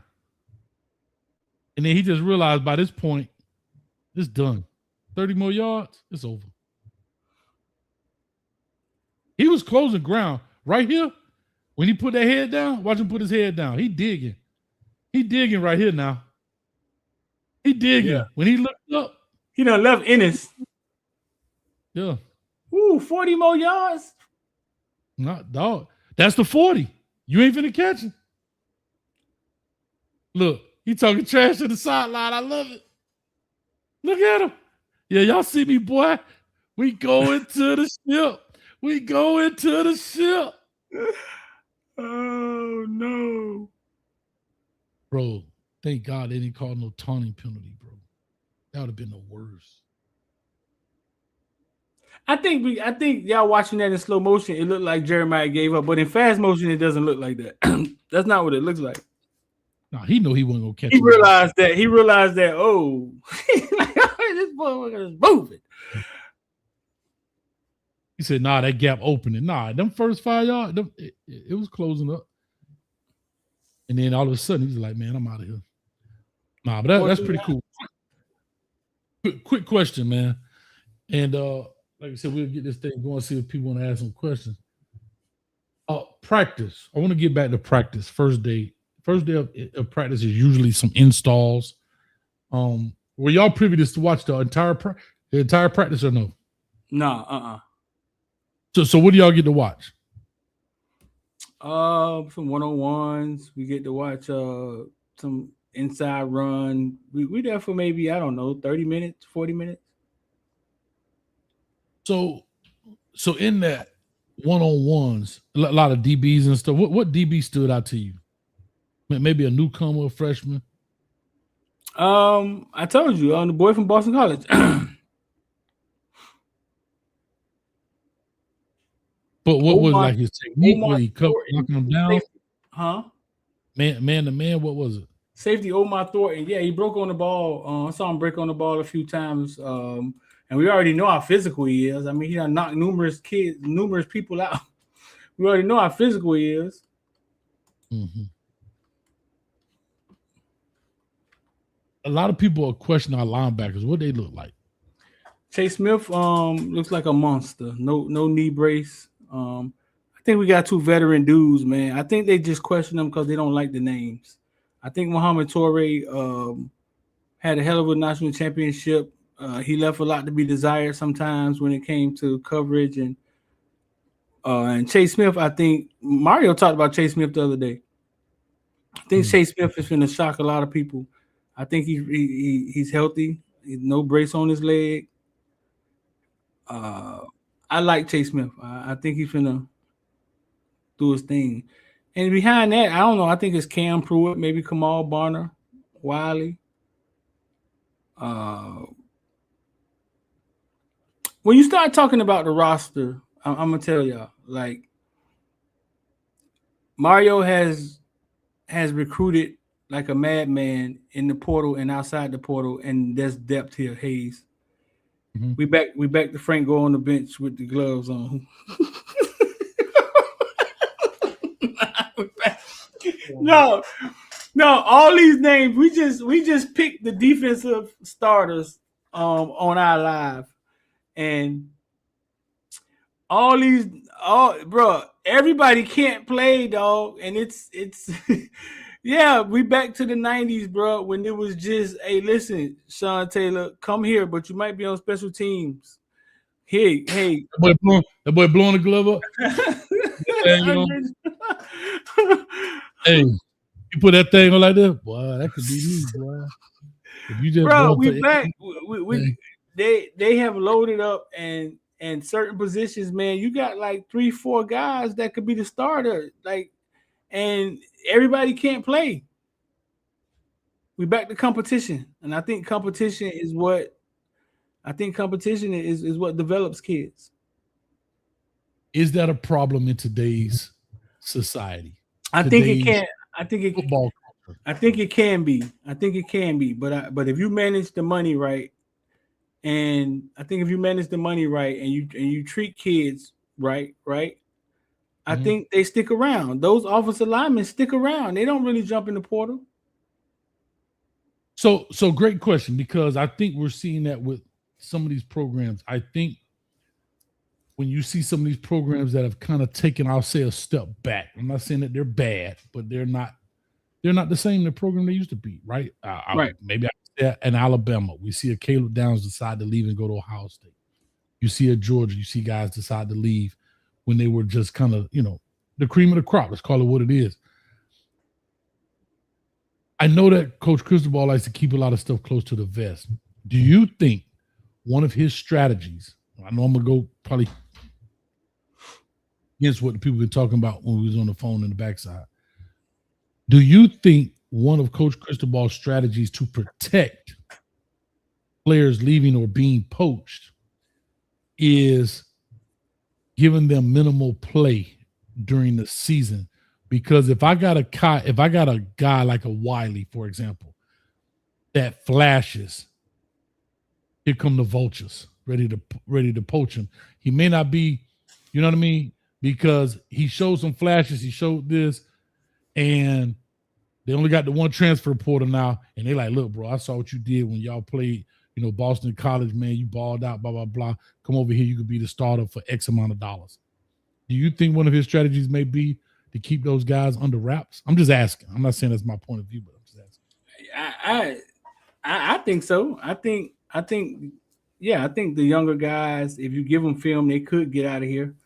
So if you don't have to play them, why play them? I think that could be. Like your backup guy, like that's my whole thing, though, Street. I think that's been our issue. Is we've played. We were talking about this, I think, yesterday's show. We've played so many games last year, including the Cam Ward year, that were close to the vest. We didn't have time to let the guys come out. I'm excluding the smaller schools, our HBCUs. We're talking about when Cam was there. We put up 35, 40 points, but we giving up 34, 43 points. Last year, we playing great defense, but we don't have blowouts. And I'm not asking for blowouts every game, but I don't think we have enough the margin in our wins to allow the puppies to come get some, to come gnaw on the steak also. Like, you know what I mean? Right. We got the second string guys, but we're talking about the third string guys that needed, like Like, I don't know why Pringle didn't play anymore, but I'll just use him as an example. A lot of people know the name. Why Pringle doesn't go? You got Fletcher, Marty Brown, and then Pringle. Pringle comes that one game and he gets no more. He gets no more bite. I'm talking about the little puppies. Talk to me. The little puppies. That's what they are. They be ready. Hey, they be like, that Frank Gore sitting on the bench, boy. If I ever get my teeth on that joker, boy.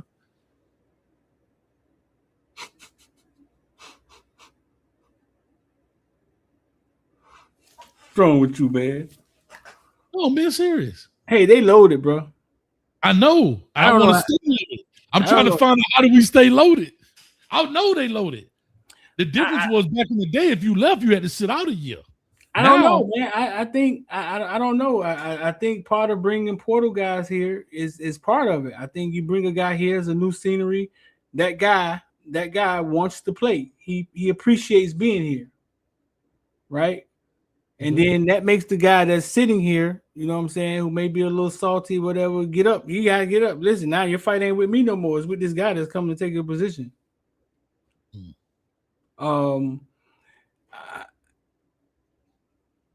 Because recruiting a bunch of 4-star, 5-star guys and they don't get to play, like you're gonna have a mass exodus, right?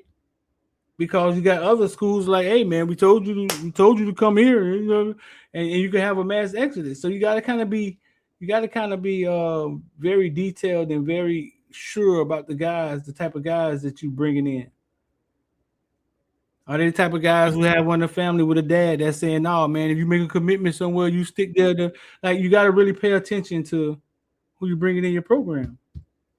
Do you think that's part of Cristobal's recruiting practice is that kind of honesty to say, hey, look, bro, we bringing in some real G's around here.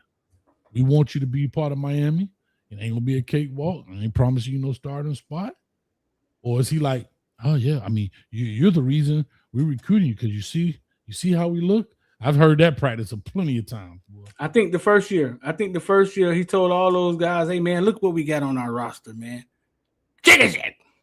You come here, you start now. But after this, they don't have to. I don't think he has to do that anymore. I think they won. We got some of the guys, the most famous guys in college football have came through Coral Gables. Cam Ward, Malachi Tony may be the one of the top 3 most famous guys in college football. You know what I'm saying? I don't think he has to do that anymore. I like it. Well, Street, talk to him, man. I'm gonna open up. They got these guys back here, boy. They chomping at the bit. They trying to get they trying to get that street. But anything, man, talk to me, man. Y'all put a starting group out. We ain't gonna release it because that's for your folks. But talk to me. How did that process work out? Oh, it went pretty fast. The defense went way faster than the offense. You think y'all got some? You think you think you on point? I think it's who we want to start. It's the villain starter, like who we want to start. I'm saying, but do you think y'all gonna be pretty accurate compared to what you think will start versus what you want to start?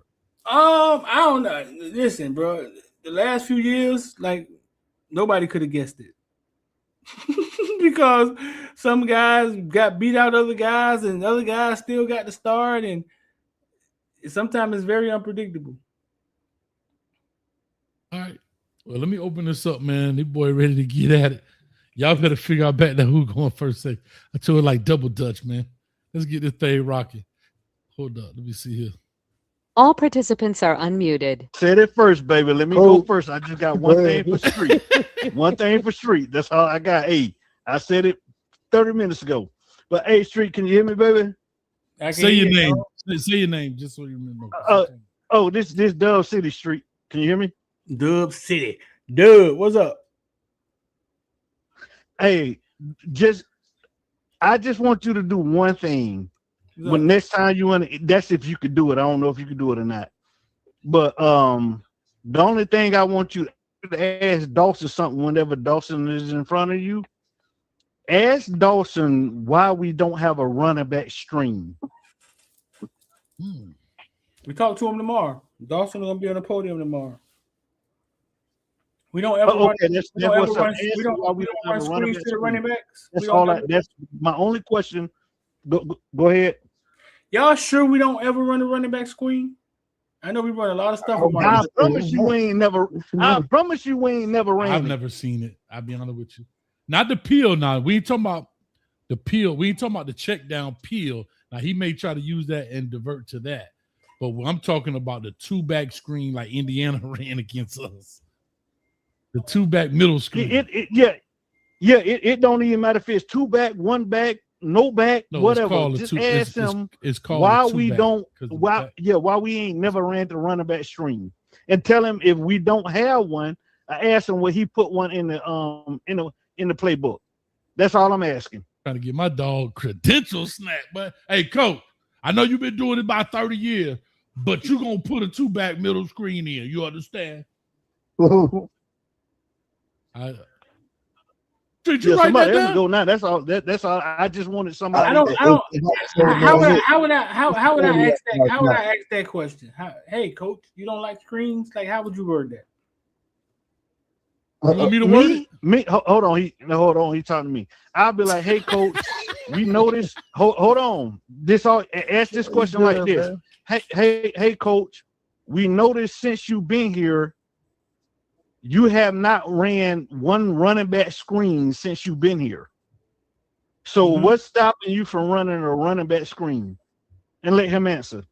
I can't see. You can't go in there asking them questions like that because you got to be on point. Know for a fact that he has never ran a running back screen. Because he'll come back and say, well, we ran one against Middle Tennessee. Yeah, there you go. And it broke 70 yards. I can promise you he ain't ran a running back screen. If you can, Coach Hayes, watch this. Coach Hayes do film. If Coach, put it like this right here. If Coach Hayes can pull up a running back screen since Dawson been there, I give both of y'all $100. I'll say this. I don't recall one. And when I call it 2-back middle, not 2-backs, it's because he was the 2-back. But anyway, I was just saying that we talking about just the running back middle screen, the same one in which they ran. He's gonna end up covering his ass the way he did with the whole running off tackle thing when he explained the B gap. He gonna have a diplomatic answer for y'all when y'all he gonna say he already ran. And then he's not gonna answer it either because even if you want to put it in, guess what? You don't want to tell the people what you're doing going forward. Coach, I understand that. I just want him to realize that he really don't run it. And it don't matter if he do or don't, but it's something back in his mind to say, you know what, when we need it, we'll run it because ain't nobody ever seen it. The defense ain't never seen us run a running back screen. You got to be creative. They never seen it. Street, you got to be creative. Like you have to say, Coach, I noticed we run a lot of screens in our offense. Yeah, right receiver. Yeah. God damn, dude, I got you. I noticed you. I'm sorry. I know you run a lot of screens in our offense. Will the running back be a part of that this year as well? Well, no. Will the running back be more involved in that? Because if you say that, you would have to ask him something more like involved. Because if you say because if you say something absolute, and he can go back and recall, well, I ran one against Virginia Tech and it bust for 74 yards. Now you look like the idiot, right? Hey, so cool. Can I Streeter, brother Streeter? What's up? Let me go after you, big bro. What's going on? Hey Streeter,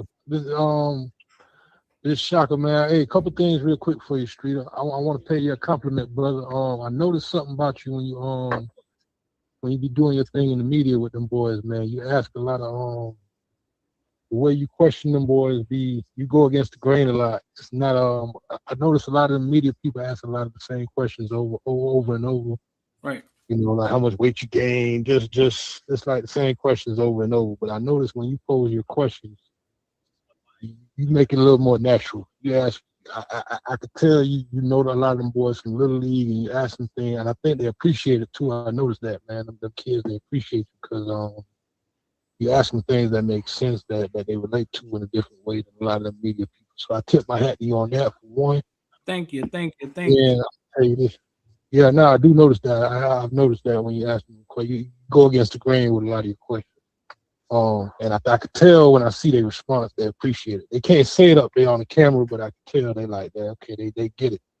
But and I say this to you real quick about what y'all was talking about real quick, Street. I'm just gonna touch on this. The part when you asked about if it's harder in this day and age to keep players when they're not playing. I think it is, but I think in this case at the U, that's changing a little bit because of like the success of what Malachi did. When kids see a freshman come in and do what Malachi did, Malachi get into a bag in NIL, but they also see that he gonna get long-term NFL money. And when kids see both of that put together, it's like, okay, like Pringle, I think Pringle stayed because somebody in his life taught Pringle and let him realize that, hey, boy, you just got to wait your turn. You in a talent factory right now. You behind, you got 4 great backs here. You're not at Ball State. You're not at FIU. You might not get the start as a true freshman or a true sophomore. You might have to wait till your junior year. But starting for this level of Miami team for 2 years is better than starting for Ball State for 4 years. So a lot of these kids just gonna have to realize that nowadays it's a different world now. Like the days of you just coming in and starting from the day you walk in on campus might be over. You're gonna have to exercise a little bit of patience and realize that, hey, it's going back to the days of 2000, 2001 when you had Willis McGahee, Frank Gore, Najee, Clinton Portis, and you just gotta wait your turn sometime, boy. And it is what it is. And some kids ain't gonna be willing to do it, but smart ones will. Smart ones will. That's pretty much it, man. Agree with that 100%, brother. You know what I'm saying? And if you got any sense, you'll realize that in the long run, that's gonna pay off for you. Sometimes it's like, would you rather get a $2 million NIL bag today or make $40 million over the course of an NFL career? So you got to look at short money compared to the long money. And the kids that's smart and got the right people behind them gonna put that in their head and let them know, hey, sometimes you got to take a loss today to get more tomorrow. Feel me? So, and then the silly kids will just go for the quick bag and they'll lose out in the long run. It is what it is. You know what I'm saying? So love it. That's how I see that. So you're saying you feel staying at Miami, you have a better chance of going to the NFL? Miami 2 years beats starting at Ball State for 4 years. With this caliber, the way our team is right 100%. Now, you feel me? It's gonna pay off for you because a scout, if you're a good scout, you understand if somebody's sitting by, like when Sean Taylor, rest in peace, was behind Ed Reed, you understand that Sean Taylor ain't sorry. Scouts got the sense to know, okay, he's not starting because he's behind Ed Reed. They still know that's a damn good player. Scouts ain't stupid. You know what I'm saying? So you just gotta realize. Hey, Shaka, I'm gonna follow it up with what you said. I agree with Shaka 100%. And the reason why I agree with him 100% is look at how many people we done had on Miami, you know what I'm saying, football team, right? All they had to do was play 1 year. It don't matter how long they sat, right? All they had to do was play 1 year and they made it to the league. You ain't got to play 2-3 years to make it to the league. We've been had this formula. Sit behind somebody, learn. All you got to do is produce that 1 year, you going to the league. Exactly. Rumor says Adam Sandler's. Y'all think and we y'all back still want to sustain in the league too, my brothers. Y'all don't want them just to hit the league and be there for a cup of coffee. Like they definitely gotta, you know what I'm saying, you know, put some real work in as far as some of these guys concerned, bro. For me, I just think that what you're saying is law. You know what I mean? It should be like that. It's always been like that. And I'm disappointed with, you know, some of the players like Ray, JoJo, Popo. Like I would have loved to see those guys stay here and let their talent beat out some of these players that kind of drove them out of this program, bro. We've all seen some of these kids grow up on these parks and come up in the life of competition. And for them to get to this level and, you know, let complacency, I think it's complacency, beat them out of their spots. You know what I mean? It hurt me to see JoJo walk away from this program. It hurt me to see Ray walk away from this program. I would have loved to seen some of these kids stay and fight it out. You think the days of that is over? You ask me. I'm on. I want I'm sorry about that. I want to say this right here with everything you just said, right? Think about it like this right here. I'm gonna take it away from football for a second, right? Go to high school, right? When you went to the big schools or whatever, you had the bully. The bully used to take your money, right? You used to give him your money every day, right? Did you tell your mama, hey, I want to go to another school? Or do you stay at that school? That way you can actually learn something and fight that bully. You see what I'm saying? Instead of transferring to another school. A lot of these guys, hold on. A lot of these guys don't have the heart to stay and compete. And that's the problem with a lot of these younger guys. They're not built like these old school guys. They're like, you know what? I'm about to show you. I'm going to sit here and I'm going to ride it out. And I'm going to show you that I deserve a spot. A lot of these kids these days want something handed to them. No, but we can't conveniently take the ball out of the kid though, bro. Literally these days, kid got agents, bro. You think so give me a second. So y'all think green on the other side, bro. And literally, can I chime in? They still be telling them, Popo, this would have been Popo year. I'm convinced that this would have been Popo defense. Who's that talking right there? Who's that talking that said this would have been Popo year? Caniac. Huh? Caniac. What year is this for Popo? Hold on, guys. Hold on. Hold on. I couldn't hear it. Hold on, guys. Hold on. Good. Street respond to Caniac. One second. I think Street trying to say something. Caniac. What year is this for Popo? So if you say this would have been Popo year, what year is this for Popo? This would have been his third year, right? No, he's gonna be a senior. But this would have been his third year in this experience. So again, he should.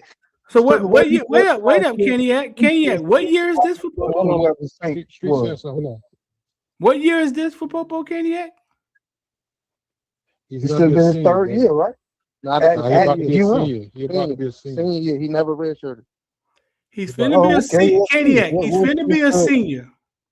And you're saying, stay here, right? And fight again for a position. When he saw Muhammad Torre come from Rutgers and start in front of him. Now, when it goes to you think Ray grew up in Little? You think Ray grew up in Little Haiti? He never had the dog in him. Guys, you got to talk one at a time. Hold on. Finish your point. Yeah, let him finish his point. Remember, it's a computer. My bad, Street. Go ahead. My bad, bro. You think so? It's your son. It's his last year in college. There's an 8-year guy in front of him, right? That Miami has put in front of him. Because if I ask Popo, if I was to ask Popo, does he think he's better than Muhammad Torre? I'm sure he would say yes. I'm sure he would. Right? Would you tell your son to sit there and take his chances with a linebacker who is friends with the defensive coordinator? Would you? No, I'm not sending them nowhere out of politics, Street. That's just me, big bro. I'm gonna tell him this. I'm gonna tell him to fight, man. Like if he better. Okay. So listen, if he get out there and outplay, bro, and run that defense, he's supposed to be on that field, and that's the way Mario say he run his program. So I think that's how that probably would have went, bro. That man would have been on the bench. Bro, that's not how it's going. That's not how it's going, bro. Everything ain't equal, bro. Everything ain't. Yeah, I want to run away from the program now. Well, here we go. Hold on, Kenny. But Kenny, hold on. To your point, hold on. I ain't trying to cut nobody off. Go ahead. To your point, Kenny. I hear you, and I'm gonna say maybe that's the fan speaking within you. Take this same scenario, put it in something else that you may not be emotionally attached to. And I'm not saying in a bad way. I'm saying take yourself out of the situation, right? Think about this. It's no different than the Emory Williams situation. Emory Williams literally sat there, took over for Tyler Van Dyke, broke his arm, and Cam Ward comes in. He shows his loyalty badge. All right, coach, I'll stay here. Then guess what? The next year comes up. It's my turn. Carson Beck shows up. All right, coach. The next year, Darian Mensah show up. So one or two things. Either they don't think I'm good enough or they don't believe in me. But one thing that's for sure and two things for certain is I won't be playing at the University of Miami as a starter. Because 3 times you have shown me that you were willing to go out and walk over me. And with Popo, unfortunately, I think if Muhammad walked away and went to the league, he may have had an opportunity. But by him coming back, being the starter, you're just naturally probably not going to jump that line. You understand what I'm saying? Exactly. And so now you burnt your clock, you burnt your time. And at the end of the day, the only way you're going to make it to the league at that position is you have to put something on tape. And Popo don't have enough tape. So this year, wherever he went, I don't know where, Missouri or wherever he went, he got NC State, and he's balling. He got 12 games to prove that he's NFL worthy, whether it's drafted or undrafted free agency, because he was that loyal. Well said, Coach. Okay, Coach, let me ask you this. So he ain't played none last year on the championship run? No, sparing. He balled out. He ain't played enough. Well, let me time on this Jamel. Go ahead. So the thing is this, right? Because I played college sports too. So the thing is this. To Coach's point, when you on that clock, you on the clock. So now if you trying to, Popo only got 1 more year to get to the league or to try to make as much money out of this thing as he can make to get to the league. So if somebody stays there for 3 years, that's not somebody who's not competing. That's somebody who's trying to stick it out and see if they can actually get on the field. That don't mean Popo wasn't on the field. He played rotational minutes. But by the time you were senior, if you're really trying to get to the league, you kind of want to play more than rotational minutes. So when Motoré came back, you still got to remember there's a Kellen Wiley coming up behind him as well. So the thing that happens with Mario, the good thing about what Mario is doing when he's bringing all these top classes in, the downside to that, though, is when Mario first got there, you were at a point where you kind of had, I don't want to say it like these players are bad, but you have to take the best of the availability of who you can get at that point in time, right? So here's an example. Look at our receivers from that first class he got. That's Robbie Washington and them.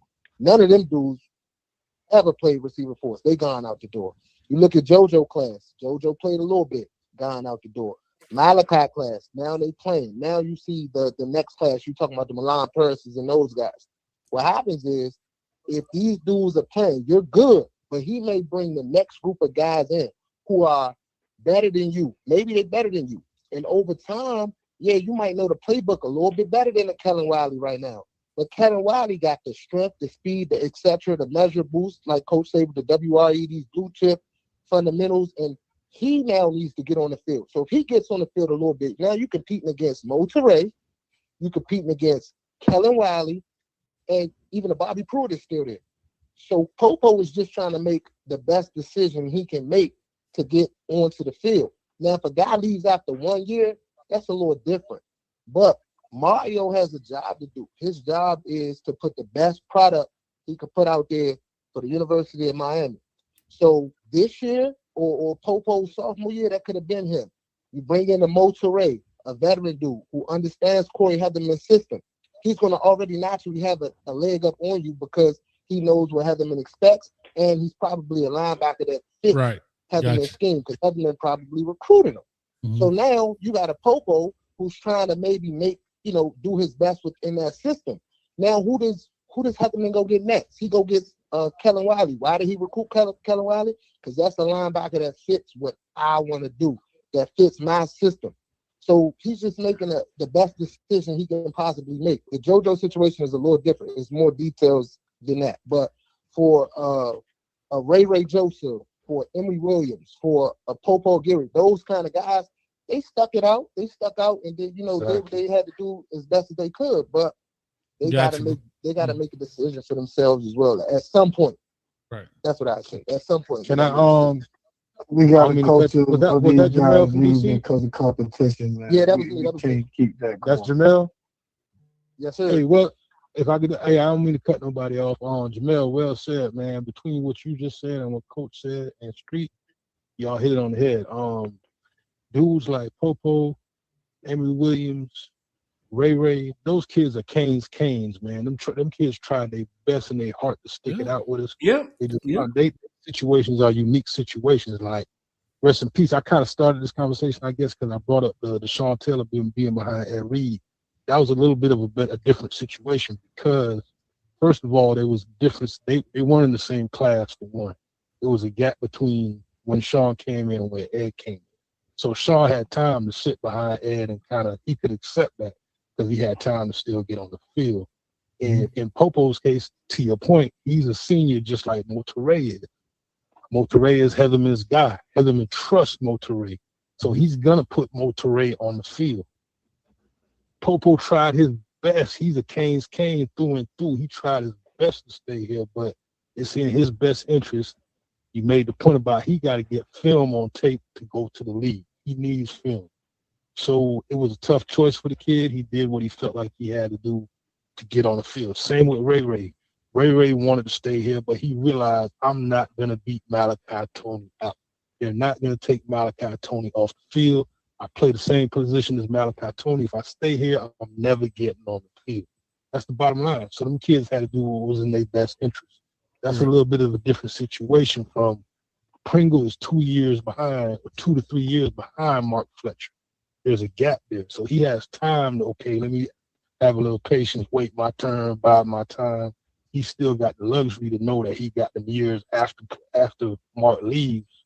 Whereas dudes like Popo and them boys, they don't have that luxury. Popo's in the same, even though he's younger, he's in the same class as Motoray. So he's stuck.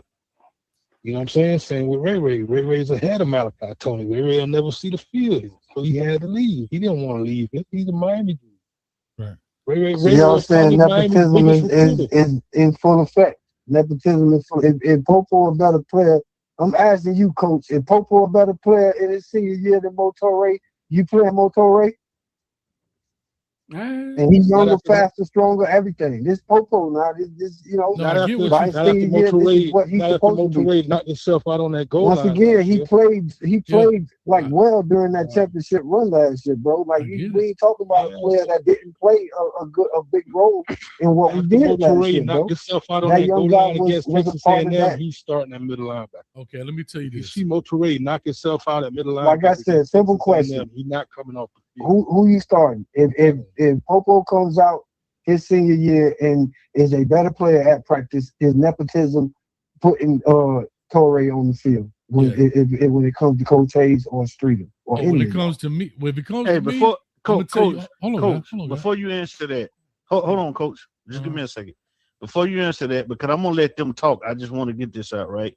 Who was the guy just talk? I know Shaka, right? Who was the guy just talking before this guy? That was Keniak. Said this right here. Okay, Keniak. Okay, Keniak, do me a favor. Stay on the. Okay, Koniak. Kane, like a cane, like Kane. Not the guy that was. No, not the guy that was just talking before I started talking. The guy before him. Oh, who was that guy? Who you take it? No, just let me get to it, Coach. Who was the guy talking before him? Jamel. Okay, Jamel, do me a favor. You and Shaka stay on the line when we get through with the show or whatever, because I got something that I got to run by Coach, and I want y'all to be a part of it. So y'all can keep talking. That's all I had to say. I got you. Appreciate that. That was Jamel, Coach. That was Jamel. He talking about Jamel, Coach. Kelly Mike, I know you've been talking for the longest. I'm gonna answer. I mean, you've been wanting to talk for the longest, Kelly Mike. So you got it. Quick answer. If it's up to Coach Hayes, no. Best player on the field. I got favoritism for those who ball, right? But unfortunately in life, money talk, BS walk. And if you don't pay pro rate and you had him come back, watch this now. If you talked him into coming back, now there's a, and it has to be a clear cut who's winning best in practice. Not he had a practice 2 or 3 days better practice than Torrey. We talking about it has to be head and shoulders above Torrey. And for a guy that seems to know the system, played well, did these things, it has to be clear cut that Popo was going to be better than Torrey for you to make that ultimate decision. That's all I'm trying to say. And I don't think that would have happened unless some type of injury occurred. And Popo is not willing to risk his last year, especially with no more transfer portal options out there. You understand me? Callie, Mike, please say your piece. We're going to wrap this up here in a second. And I'm going to let y'all jump in the Discord and y'all can talk. Because these lines, their phone line be running. Talk to her. Callie, Mike. Okay, Coach, first of all, love your show, Street, too. It's levels to this. Okay, if you're good, you're going to play. Bryce Fitzgerald, don't start. Freshman All-American as not a starter. These guys, they practice with these guys every day. Popo know what time it is, and he made the best decision for himself, I think. He saw it every day. And Jordan Lyle stayed because he know deep down, he see these guys. He probably figured, I'm just as good or better. I beat him. I was a starter last year on day one, and I got injured. So he came back. Jamari Brown, same situation. He could have left too. Man, all them corners stayed. You know how good we are at corner. You know how good we recruited at corner. But if you got talent and you feel you can play, you're going to stay. Iron sharpens iron. I think they say that all the time. But some of these guys know. They get out there and they see, man, as good as I play and as hard as I go, they got guys out here better than me. That's why they out there on Green Tree playing like that. They could also think that.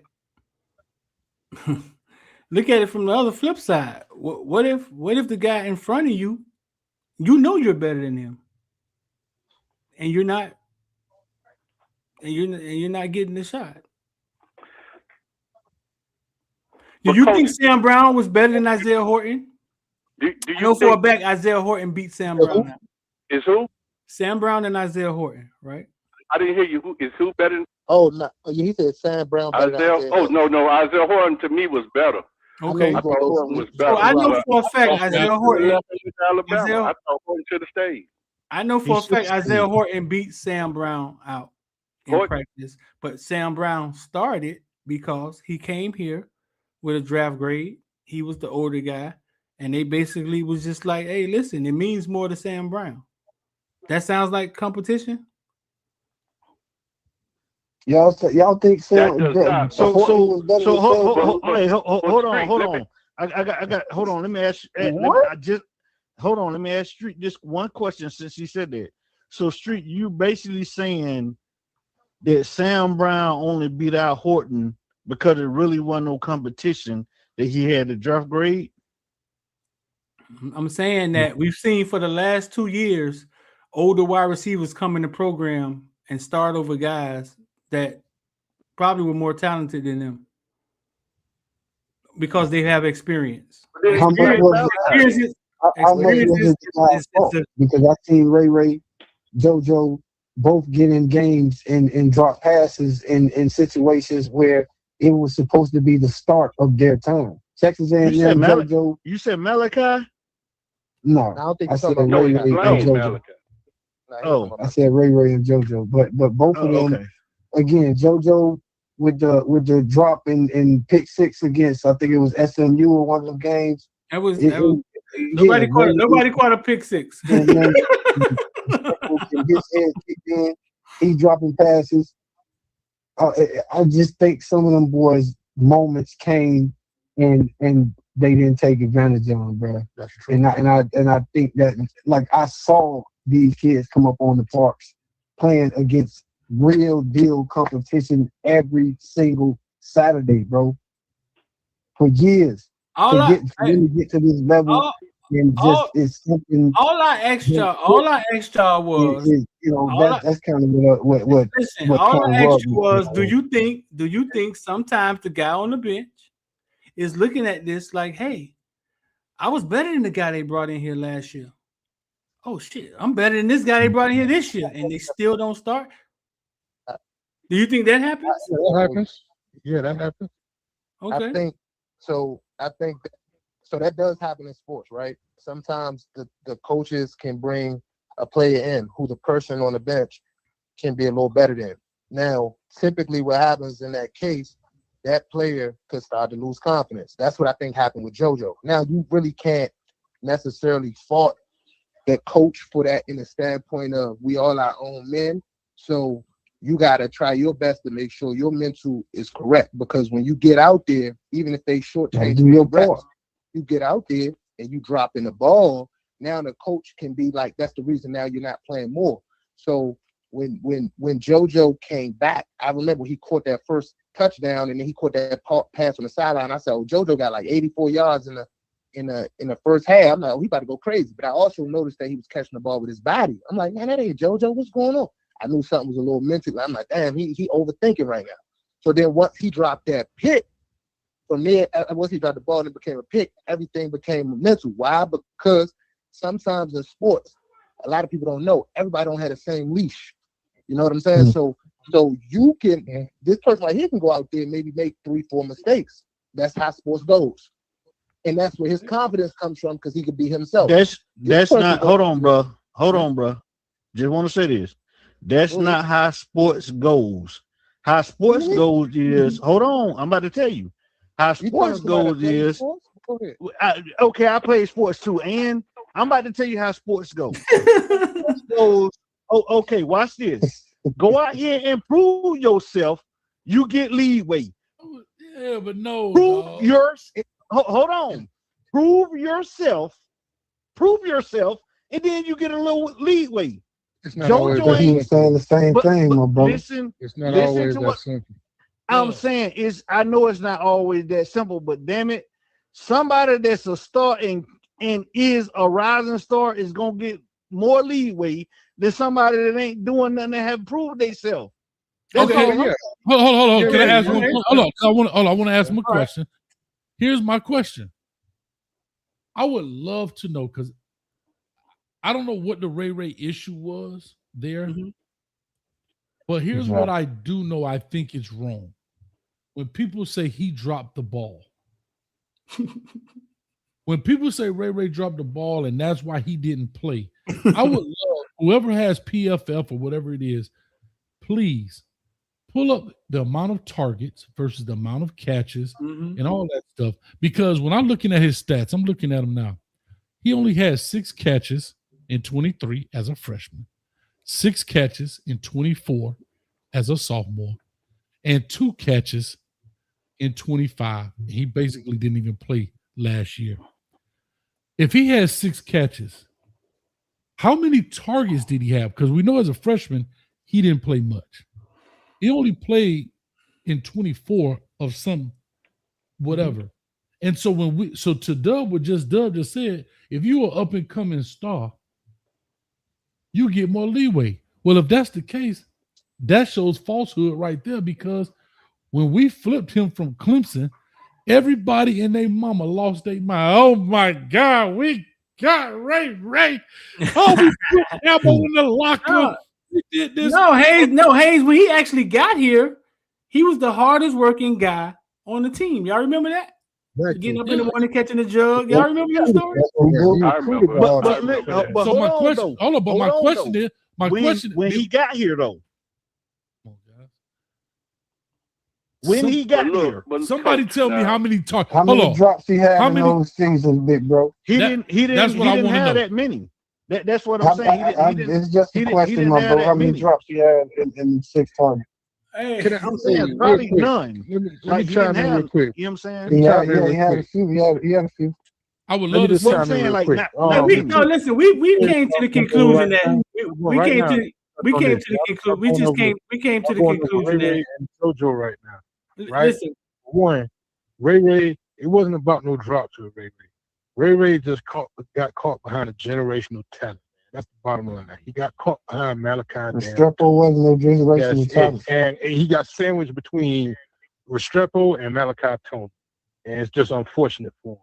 Now, as far as when we was on the phone last night after the show, as far as JoJo, it's unfortunate for JoJo, I believe JoJo started. I was telling, I think it was Jamel and Cali Mike last night, if I'm not mistaken.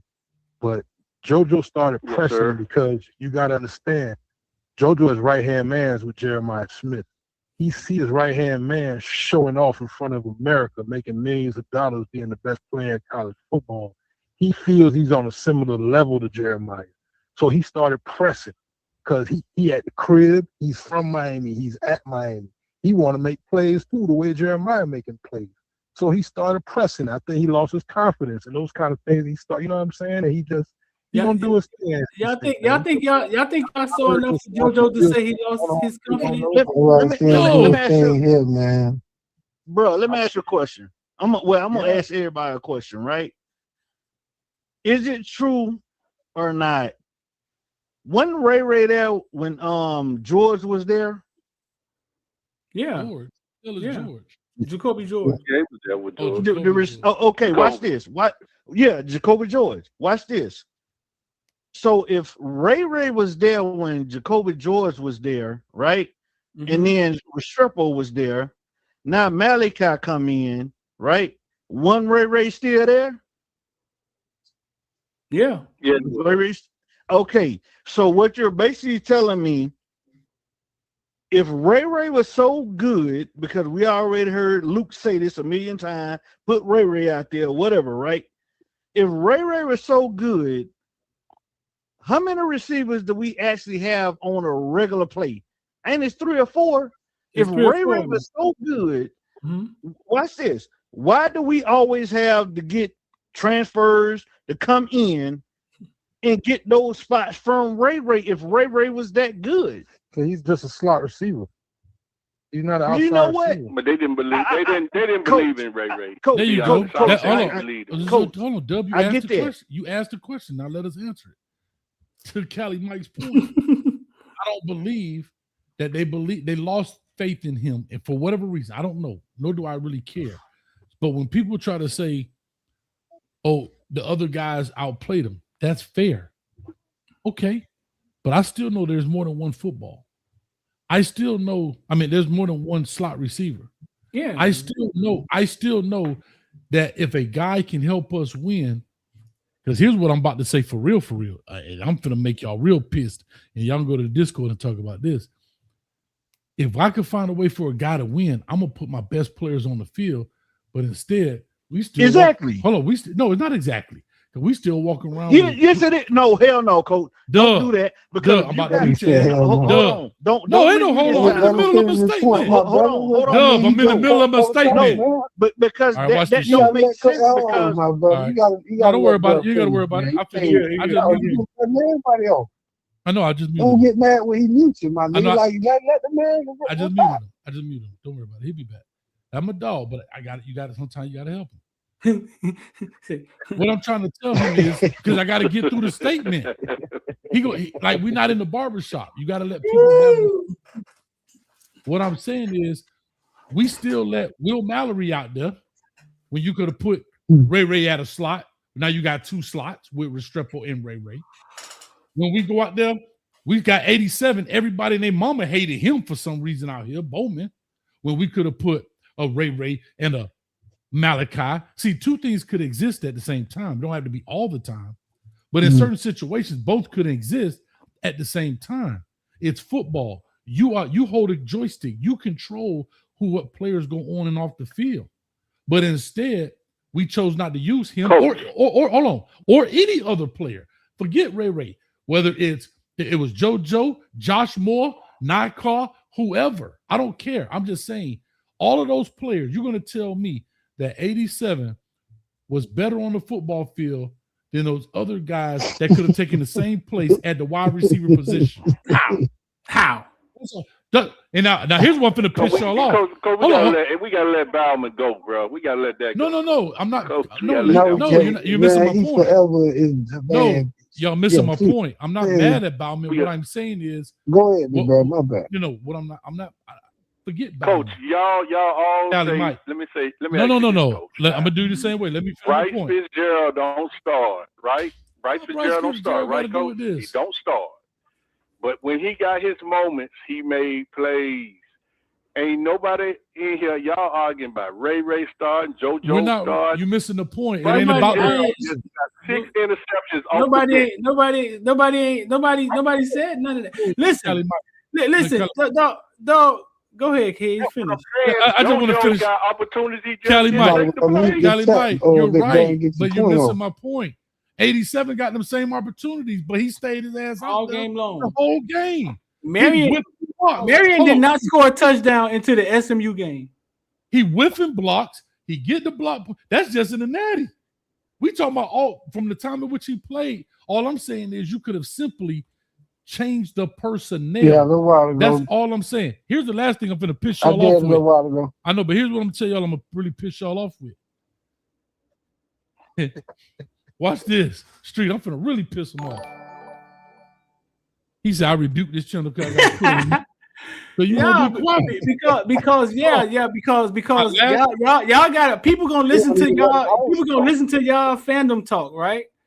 Y'all gotta let people. Y'all gotta hear the other side, but y'all can't hear the other side because y'all thoughts are always that the program is doing the right, like always doing the right thing. Listen, bro. Y'all say JoJo when he gotta keep his mind right? It's because when he get his chance, he need to come in and prove he should be out there, right?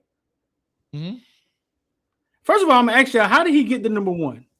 How did that happen? Hey, JoJo left. No. How did Hey, JoJo Malley get number 1 down? We know the number 1 was a big deal, right? Like, how did JoJo get it? He was. Joe, can I Because ask Mario I've been quiet this whole Davis, time. I ain't been the one. Yeah, Mario thought he was gonna be a playmaker with it. Okay, no, he didn't. No, Mario didn't think. They saw him every day in practice, just like y'all said, right? They saw him every day. They saw him every day in practice, kicking people's ass, just like y'all said, and he got number 1, right? When he got a chance, then y'all say he need to keep his mind straight. So when he get a chance, he need to get on the field and prove that he should be out there. He scored a touchdown in the bowl game. When he got in at SMU, he got a chance to start. He had 84 yards and a touchdown in the first quarter. No wide receiver on our team did that. He probably was the hardest wide receiver in college football at that moment at SMU. Right? Is that proven you should be out here, Hayes? Mm-hmm. Yes, sir. That's the same game he dropped the pick for the 6. Then he dropped the ball, and y'all forgot everything he ever did. You gotta look in the mirror and ask yourself why. You gotta look in the mirror. Y'all gotta look in the mirror and ask yourself, why does my mind forget everything he did before that because he dropped the ball? He supposed to be Himothy, my bro. He supposed to be Himothy, man. We don't supposed to have these questions about JoJo because of what we saw this young man come up being. That's not fair. Bro, JoJo started 3 games and had 3 touchdowns. 3 touchdowns, right? I think he started 3 games and had 3 touchdowns. Our starting wide receiver didn't score a touchdown into SMU game. I got a question. Now, how did our star wide receiver keep getting opportunities over and over again, right? He kept getting thrown out there, right? It's called opportunity, right? How did our star receiver keep getting thrown out there and did not score a touchdown until SMU game? JoJo had 3 starts, 3 touchdowns. Oh, you talking about Peter Murray? Hey, can I ask you a question, Streeter? Can I ask you a question, Streeter? Real quick? Hold on, before you ask Street that question, I just want to, you know what I'm saying? I gotta, cause I got put on mute in the middle of a conversation, right? No, so you stepped in the middle of our conversation. Hold on. Watch this, Coach. I was agreeing with you about the receivers, right? Let me finish. My only rebuttal was. Hold on. Let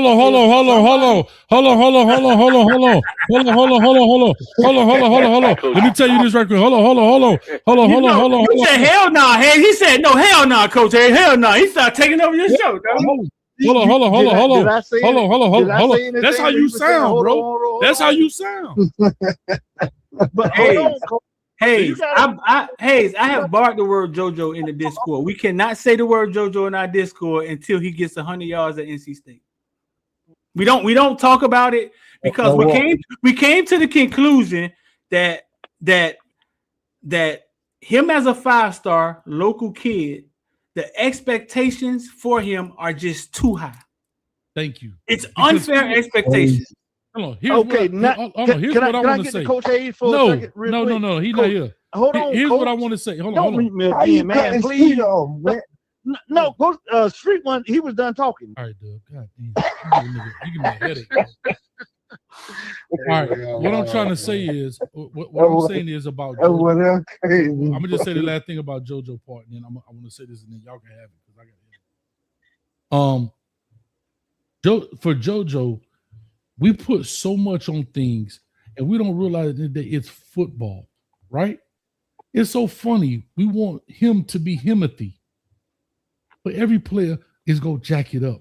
We literally saw the Heisman Trophy winner get scored on the back of his neck, flopping around like this, looking like a real. Am I lying?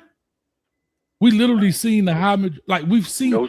These are plays. This is football, and you got to remember this too. Even though JoJo, he was still young. He was only a sophomore who got hurt last year. He's just getting into this deal. Everybody ain't Jeremiah Smith just because he played with him. Dog, people grow into who they are. And so I just think we put too much on these players sometimes from an expectation standpoint. Because what we'll do is we'll take the exception and make it the rule. We'll take the Michael Jordan and be like, man, why that dude ain't dunking from the free throw line, bro? He was wide open. Because everybody ain't Mike. You understand what I'm saying? Like it's just. I mean, 84 yards a touchdown in the first quarter, right? And in a game that we lost, and he short-armed the pass and it got intercepted, right? And Hayes, 84 yards, a touchdown in the first quarter, and he did not get another target to the fourth quarter, a wide receiver screen. Now, as Kane fans, that's a game that we lost, right? You got to make that make sense. That the wide receiver that had 84 yards in the touchdown in the first quarter got one more target. I asked Mario and Dawson the same question. Just being real. Back in the day, again, I'm 50, man, so I didn't see. So you thinking that McGahee or one of them boys, when they fumble or some shit like that, and Frank Gore come in that bitch and run that bitch and beat them out for the rest of the game, and they sitting on the bench, like that's the mentality that these cats should have too, bro. I guarantee. If you get in there, bro, listen, bro, our wide receiver drop passes all fucking year long, dog. What games was y'all watching? Our wide receiver drop passes all year long, bro. It's always been the standard. Bro, for that. If that's you not get true. in there, No. you know if you mess it up, you got somebody behind you that's gonna keep that, bro. They ain't gonna drop that next pass. Even though they got that one for the 84 in the touchdown, and you mess up, you know if the next person get in there, Andre Johnson get in that motherfucker, bro. he But ain't you dropping talking, that. but hold up, Katie. Listen, Y'all talking in theory. Hold up, y'all talking in theory because here's the problem. That's theory, big bro. Yeah, because here's why. I guarantee we can go pull back a video and watch one of them fumble and come in the next series. If you go now, don't look at the highlight. Go look at the real game. I guarantee you can go pull up videos of Andre Johnson or Reggie Wayne, whoever you want to, that made a big mistake, and I guarantee they back in the game. They ain't sit out the rest of the game because some young dude back there. Nah, I guarantee. That's hero talk. That's Yeah. You wrong about that one, big bro. Okay. Coach, can I chime in real quick? Coach know who you are. Hey, but if that's the standard, right? You don't think Marion and CJ dropped balls this year? Hold on. Street saying something, big bro. Go ahead, man. If that's the standard, right? If the standard is so tough that you can't drop a ball, right? You don't think Marion and CJ dropped balls this year? Who that? Did our wide receivers drop balls this year? Marion Did Ballman drop balls? balls. Did Ballman drop balls? Just stop for a minute.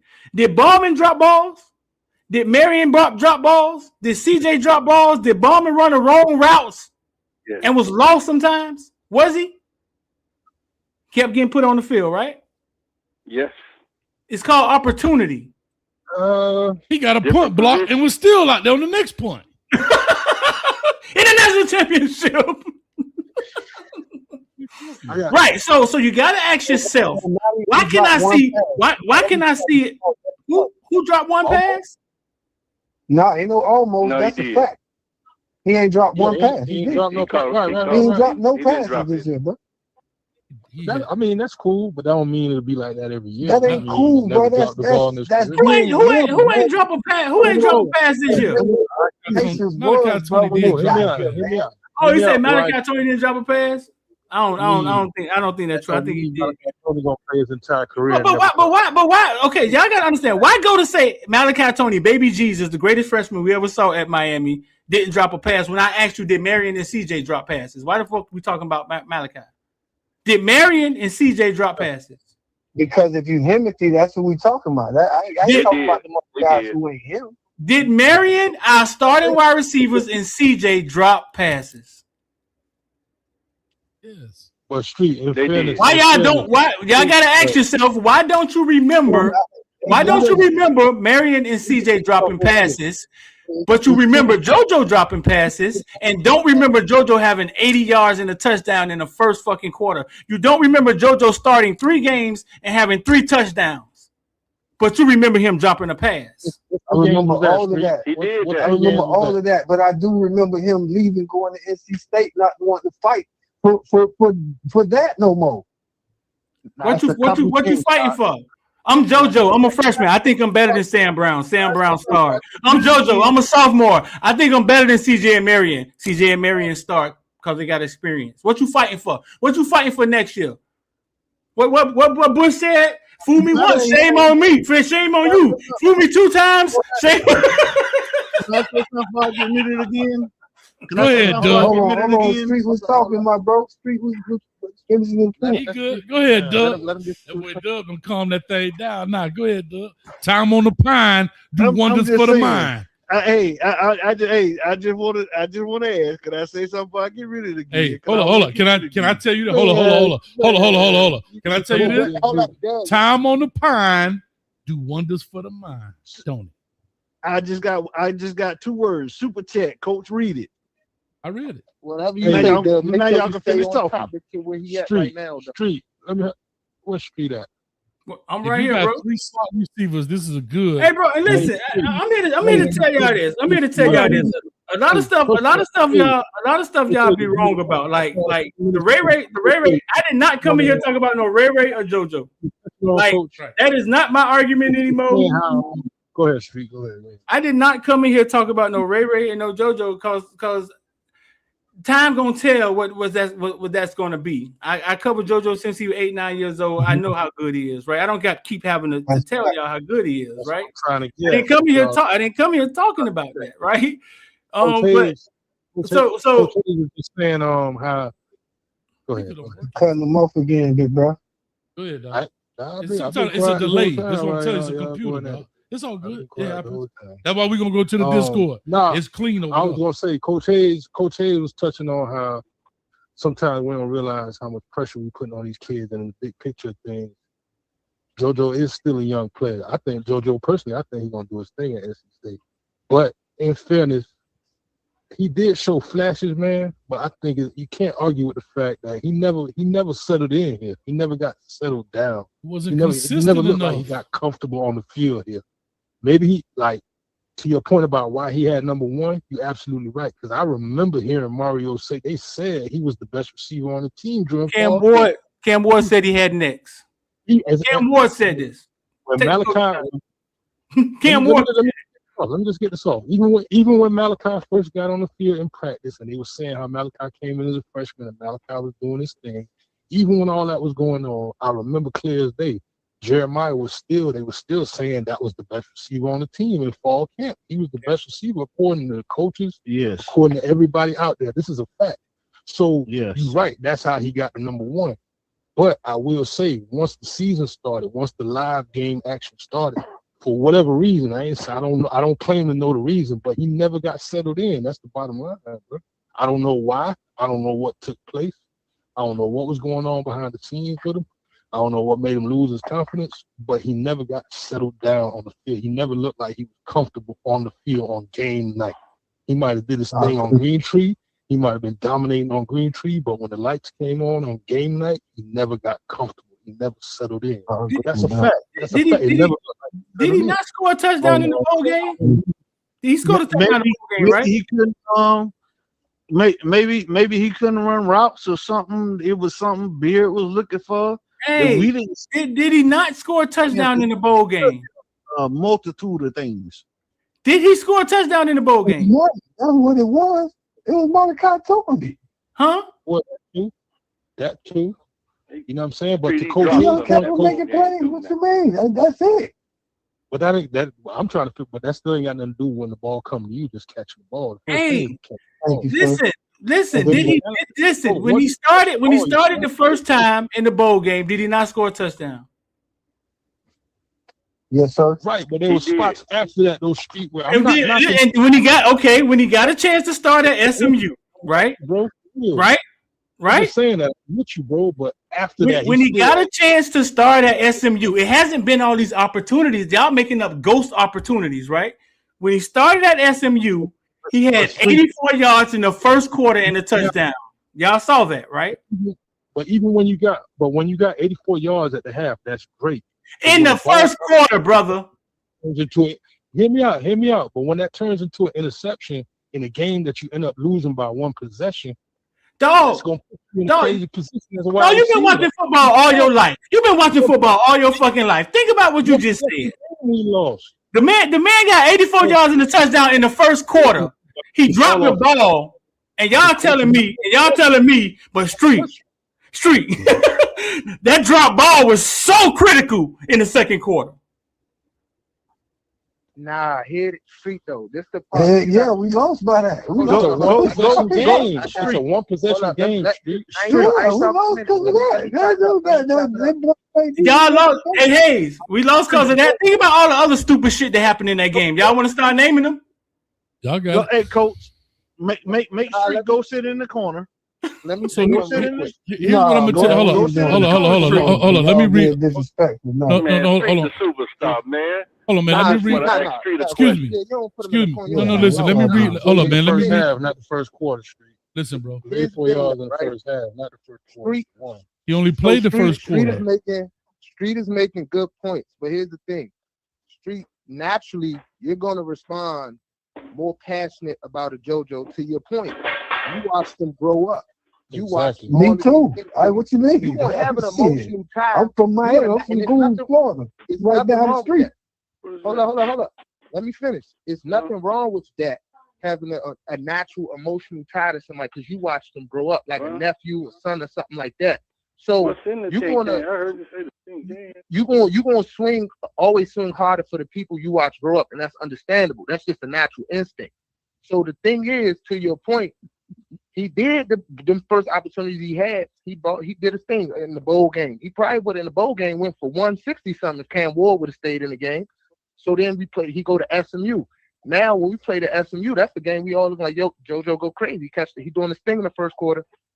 Now, in that particular game, did that drop interception change the momentum? Sure, why not? That's not the end all be all though. I'm not gonna stick to that. That's not the end all be all. He dropped the ball. Everybody dropped the ball. It happens. Now, however, when you mention, do I think Marion is better than JoJo? Talent-wise, absolutely not. Do I think Marion was probably a little bit more reliable, dependable? I think that, and I think sometimes if a coach knows that, hey, this dude is a 72, but I know I'm gonna get a 72. JoJo could be a 99. JoJo could also be a 62. I don't know what I'm gonna get. Then I think his targets started to come down and his gameplay started to come down because remember, CJ Daniels was hurt for a little bit. JoJo, that was JoJo's real opportunity, and I'm not saying it wasn't something. He had drops in those. Wasn't telling issue. They lost trust in him. When Daniels was not in, that's when I was hoping, wishing, and praying. I'm like, yo, JoJo, this the time to take because you're gonna get the opportunities. Because remember, Upshaw wasn't even getting the opportunities. They started giving Upshaw more opportunities when they felt like JoJo wasn't seizing the moment against Syracuse. You'll remember 3rd and 5, JoJo come across the middle, open pass, he dropped the joint. Now we know JoJo catch the ball one hand with his eyes closed, but in that moment there was something going on. Now that's not to say what was going on behind the scenes. Like I said, kid could have lost his confidence and all of that. He's a hometown guy playing in his hometown, was basically a 5-star, borderline 5-star. There's a lot of pressure. He basically got his brother Jeremiah Smith, the face of college football, killing it, and he's like, damn, I was 1A, 1B with this dude. To Shock's point, it's a bunch of pressure. He's starting to feel the pressure. You starting to overthink. Now instead of naturally catching the ball, you probably thinking about it. So I do think that all of that pressure and stuff affected him. Now, do I think he's gonna go to North Carolina State and ball out? Yes, because it ain't no expectation or no pressure at North Carolina State. He can go make mistakes at North Carolina State. He ain't got to worry about nobody coming behind him. I just think sometimes there's bad timing and there's a bad fit. He earned that number one because of what he did to get the number one. Then he hurt his ankle, and then we heard it was an off the field little issue, and we know how Mario will handle those. I think when that happened, JoJo may have been accustomed to, okay, you know, this happened, I'm going to get my spot back. You got an old school coach like Mario, it's like, nope, you got to work your way back.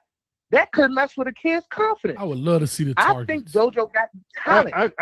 I got a question if I can ask it. Like, can I ask the question? Okay. How about, let's talk about this year.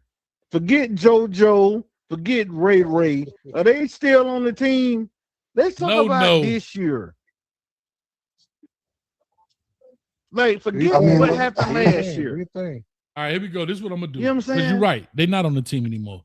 And so, to your point, you're right. They're not on the team.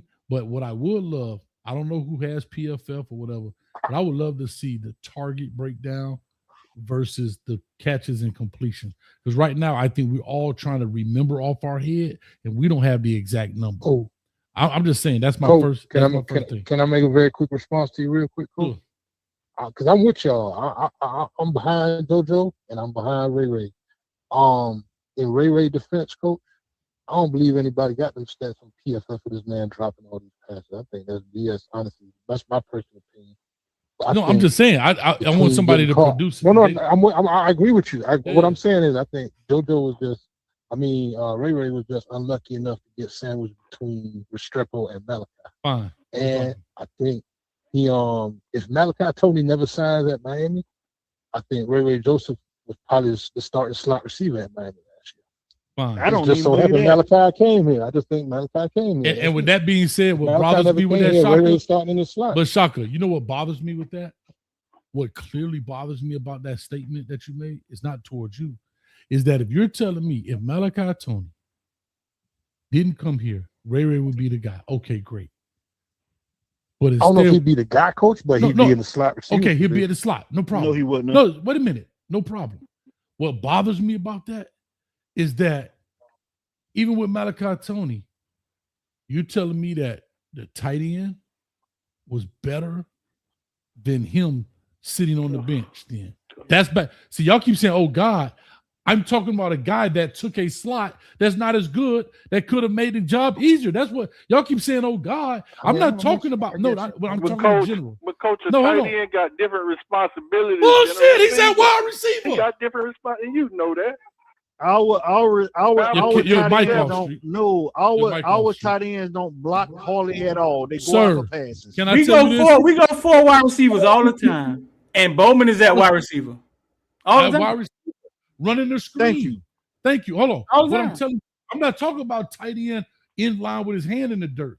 I see Bowman at the X receiver by himself. I see him when they get ready to run the screen. I see him over there in the split. I see him doing everything receivers do. That's my whole point. See, we getting caught up in the position names and not the actual. That's play. It. Yeah. I can sit up here right now and put up out of 60 plays. 45 of the offensive plays, he's at a wide receiver spot, just like Will Mallory was, just like Elijah Arroyo was. So it's part of the system. Yep. And so what I'm telling you is we're excluding talent and we're caught up in our playbook, meaning our tight end lines up right here and he plays tight end. If you're telling me a kid, forget Ray, pick any other receiver. Josh Moore's a big body receiver. I'll pick Upshaw. Yeah. You go, Upshaw. Pick anybody. I got a better one. I'm finna blow your mind. I'm really finna piss y'all off. Streeter and anybody in the chat, do you agree we had explosive wide receivers? No. No? Stop right there, Street. Anybody else say yes? No. Anybody in the chat say, not the chat, No. but on the phone? Nah. No. So then here we go. Here's a perfect example. Yeah, we had explosive receivers. Who was explosive? Who could take you 60? I think Josh more explosive. He went on the field. Malachi, most exciting player on the team. I mean, not explosive. When we have these wide receivers conversations, man, this exclude Malachi, right? Like, that's you know what I'm saying? Like, no, but he's still not explosive. I hate to say it. We talking about taking his 60. Now I'm finna really piss some people off. Who? No, coach. Malachi. I don't know about that. Malachi. Who? He's not. Give an example of explosive receiver. Okay, how about this? I think part of that is Carson Beck. Wait, y'all saying explosive and exciting ain't the same? No, give an example, Hayes. Give an example of explosive receiver. I mean, you saying he's not explosive. Give an example. Johnson, explosive receiver. Sonoris Moss. You're gonna take it to the house. Sonoris Moss wasn't exciting, but he was explosive. Malachi Tony's exciting. One-handed catching it, getting flipped on his neck. Yes. That's exciting. Right. Yes. So he's not explosive? Catch it at your own 5-yard line and take it to the house. Exciting. That's the difference between That's it. and We talking about taking his 60. You know he got a signature move right now. Malachi got like a signature move where he set you up like he about to go one way, like a jump cut almost. And guess what? Stride. Like, and guess what? You talking about explosive? That's explosive. Did you know? No, sir. That's what you call route running. Boy, what are you talking about? What do you mean? You know what I'm talking running, bro. Do we know what that ain't route running if he got you in his sights and he got the ball, sir. And he jump in the air, make you think he's about to go right, and then when he comes down, he go left and take his 60 We're not yards, understanding bro. the definition of Go explosive. back and watch that young cat. We're not what that boy is. No, sir. We're not understanding the definition. Sir, we're not understanding the definition of explosion when it comes to football player. We're talking about cats that take it 60. That at any given time, Duke Johnson gonna take it 60. I'm gonna show you an explosion. He did that. Name one play he ran one. Smith. He don't have one play over 60. Smith. Malachi don't have one play over 60 yards. No. Bro, he done had what, like 10, 40-yard plays though, bro. Come That's on, 40 man. yards. Don't do it like, You're right. They, I'm not like they bomb people out with him. No, the problem is he had post plays sir, where he you're right. The guys to the corner, right, against Florida State. What do you mean? Like they can't be. You're right. I'm not knocking that. But see, that's the problem with this. When we talk to people, when you say left, you think I don't like right. No, listen to what I'm saying. Right. We're talking about explosion. Perfect example. When we play Ole Miss, we didn't have a run like that at all. The biggest run we had all year, was Mark Fletcher against Texas A&M. We had no big run like that dude that popped through the hole. We had no run like that. Not one. Not one. We had nobody that could take it to the house. And here's why some will piss y'all off.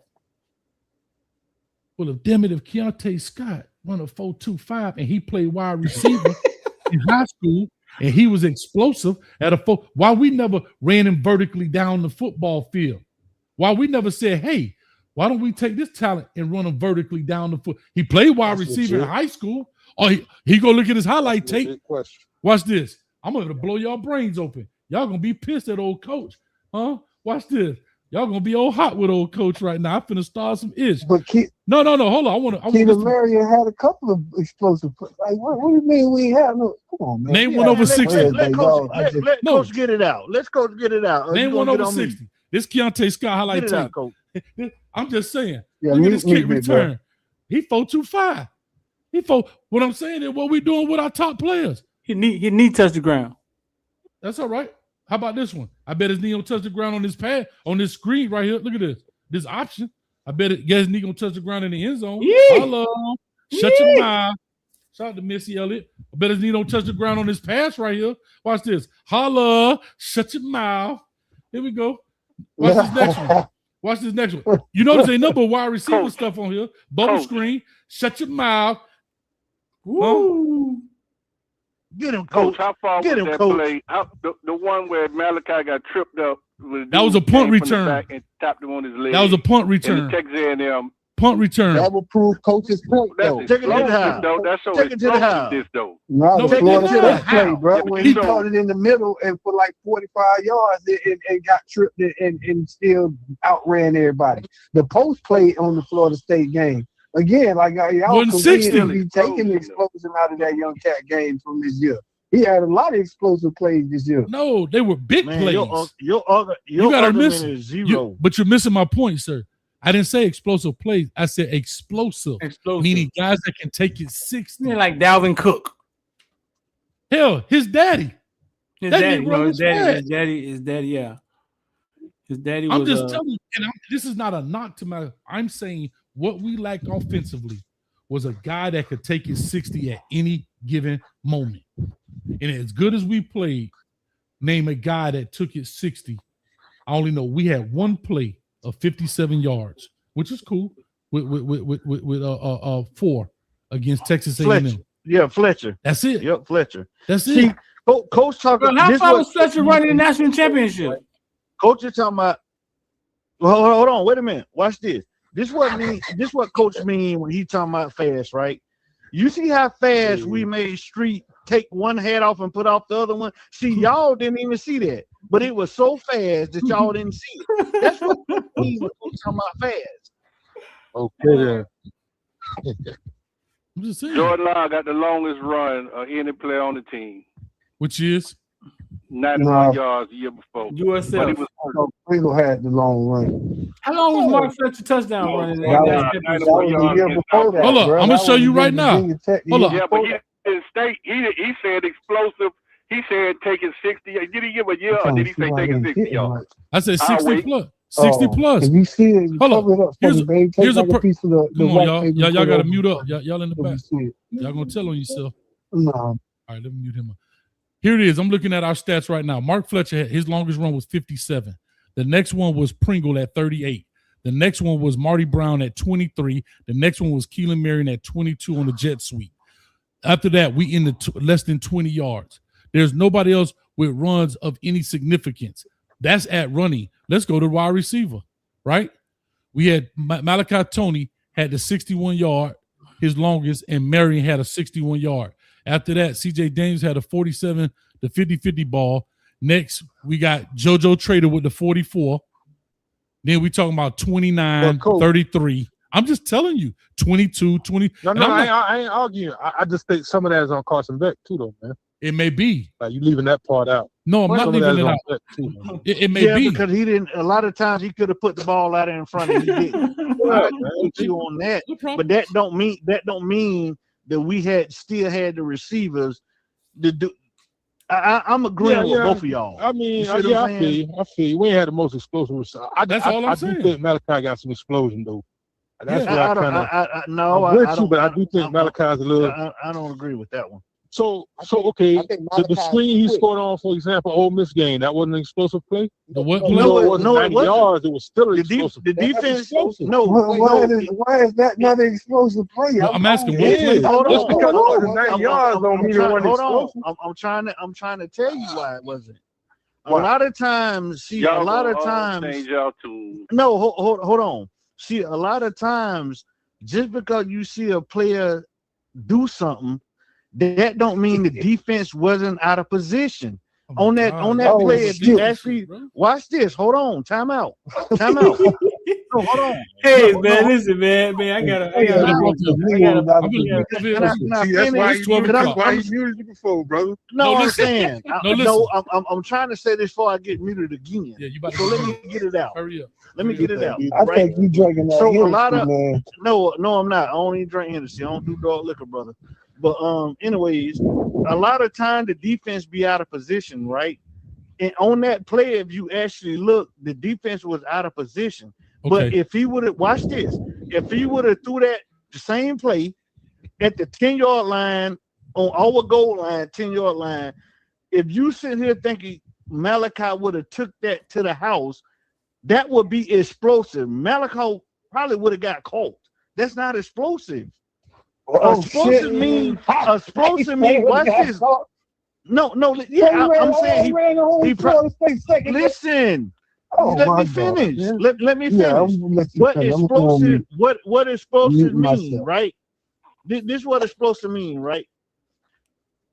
I could use it in a couple different phrases, right? But I'll probably put it into what you can understand, right? You ever been with a female, right? Yeah.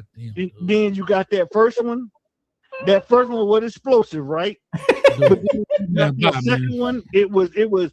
Go to bed. Go to bed. All right, let me go. Listen. No. Listen, y'all can do that in the back. What I'm saying I'm gonna mute all this right quick. I see what you're trying to say, but No, that's crazy. That's not trying to say that. Yeah, Go to the back. All right, here we go. Real quick, I'm gonna say this before we get out of here. God, we getting out of here. Here's what I'm gonna tell you, real quick. Here's a very quick question. This is all you have to ask yourself. When you watch a football game, when any of the players, this is how you ask yourself, and you be truthful to yourself. I don't need anybody to answer. It's all rhetorical. When any one of those players, whether it's our player or any player, and they catch a ball, do you jump out your seat and say touchdown? If you don't, he's not explosive. That's just a very simple rule right there. When Duke Johnson used to get that ball and you see him hit that linebacker, touchdown! You already hold up. Wait a minute. I'm just telling the honest truth. Hold up. When Devin Hester used to get that ball, or if Sonoris Moss caught that screen, and I'm not trying to pick anybody. I'm talking. I see what you're saying. How many times when those and again, wait a minute. On that run against South Florida, didn't Jordan Lyle hit that outside and nobody couldn't catch him? And guess what? Jordan Lyle, you're right, but Jordan Lyle didn't play. Listen, I'm not saying that. I'm not saying. Yeah, but you said, do we have you? You said, I'm just telling you, we got explosive players. He's not playing. And you said we have no 60 yards, man. You got 60 yards. Hey, hold on. Let Coach close the show. Coach, hold on. Coach, I'm gonna close it. Ball right hey, there. I love you, Coach, man. Dumb love, man. Much love. Appreciate you, dog. Hey, get part of that Discord, though. Be safe, man. Hey, get part of that Discord, Kenny. They got it in the thing. So y'all can jump in there. But shout out to Josh. That's a villain, man. That's angry Josh, the villain. Just gave you $100, bro. Okay, I'm gonna read it out for sure. I just want to say this part. All I'm saying is, when I talked about it, Jordan Lyle didn't play. I'm talking about this year, Cali Mike. Not the fact that we didn't have it. Guess what? If we don't have it, if we don't use it, that means you don't have it. If you got him and you're not using it, that goes to shows our coaches have some incompetency then. Or there's something happened with Jordan Lyle, which they did not reveal. But we didn't have it because we didn't use it. So guess what? We don't have it. I hate to say it. Are they on the bench? Probably so. But it, like even Street said, Upshaw or Moore, Josh Moore, he's explosive. We didn't play the guy like that. He went in the natty, caught one screen with his knee hit the ground. We ain't see him no more. Josh Moore not explosive. I think Ray's explosive. We'll see. But I think it's hard. I just think it's hard to insult. Was explosive? Who? Exactly. Brashard Smith. Explosive. But guess what? And we saw that against the Clemson game. Two things I don't know. Exactly. Hold on, but I don't know the truth. Either they wanted him to play running back and he didn't want to, or he didn't do well at receiver because he dropped the ball in. They said, hey, go to running back. He didn't want to. So he got pigeonholed at SMU, and Red Lashley said, if you want to come here, you're going to play running back. And that's the best thing happened to him because now he's in the league. That's all I'm going to say. Real quick, Josh, for the $100, man. Guess what, my brother? Clap it up for my man Josh for the $100. Not angry, Josh. He say, love your show, Coach Hayes, but some of these boys you got on the line need help. I am a villain. Shout out to that boy Street and salute to y'all for keeping cool, though. All the chaos. Yeah, chaotic. Big plays and explosive plays can be two different things. Online, Coach? Yes, sir. What's up? Let Coach finish his wrap up. My bad. You still on the line, Street? Yeah, what's up? Hey, I just want to shout out Street, man. I ain't never really been on your show, but since you're on here, I told you earlier, I like how you be interviewing them boys. And another thing I want to shout you out for, brother.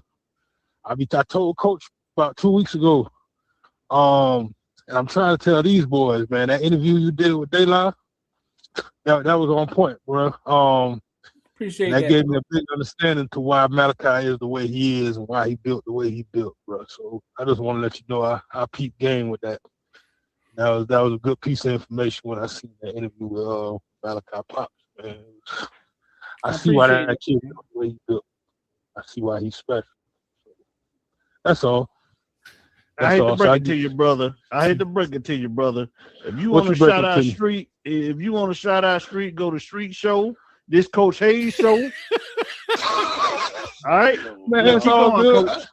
Shout out All both right. them boys. Shout out both With all them that boys. being Yeah, said, I'm just messing with him. hey, I'm with just all that messing with being him. said, man, much love to y'all, boy. Y'all, like they said, boy, hey, David, you said it right. They wore me out. I'm finna go to sleep right now. But I tell you, boy, hey, much love to everybody. I appreciate it. Like I said, it's a good time. Street, man, as always, dog. I appreciate you coming on. I know you have your ear to the street out there, man. So hopefully we get some more information from you, man. But if not, definitely go check out. Would you be on Footballville and Caneville? So go check out all the villes.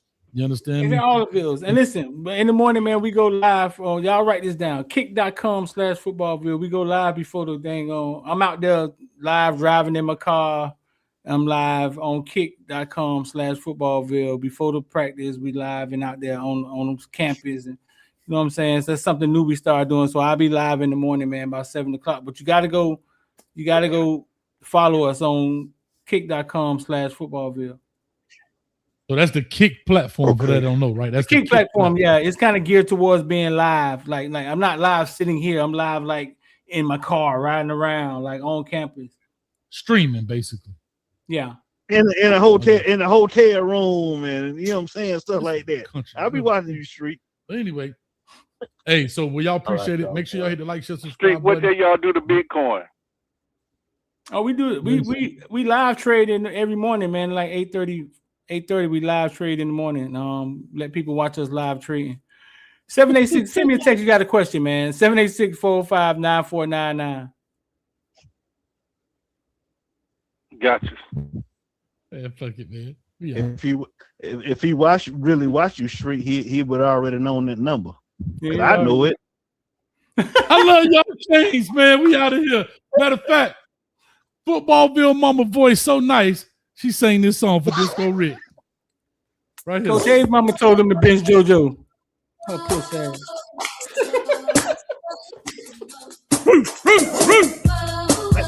Hey, Shaka, you still on here, Shaka? Yeah, I'm here, brother. All right, yeah. Hey, Coach, stay on here because I want to holler at you in the back when we finish the show.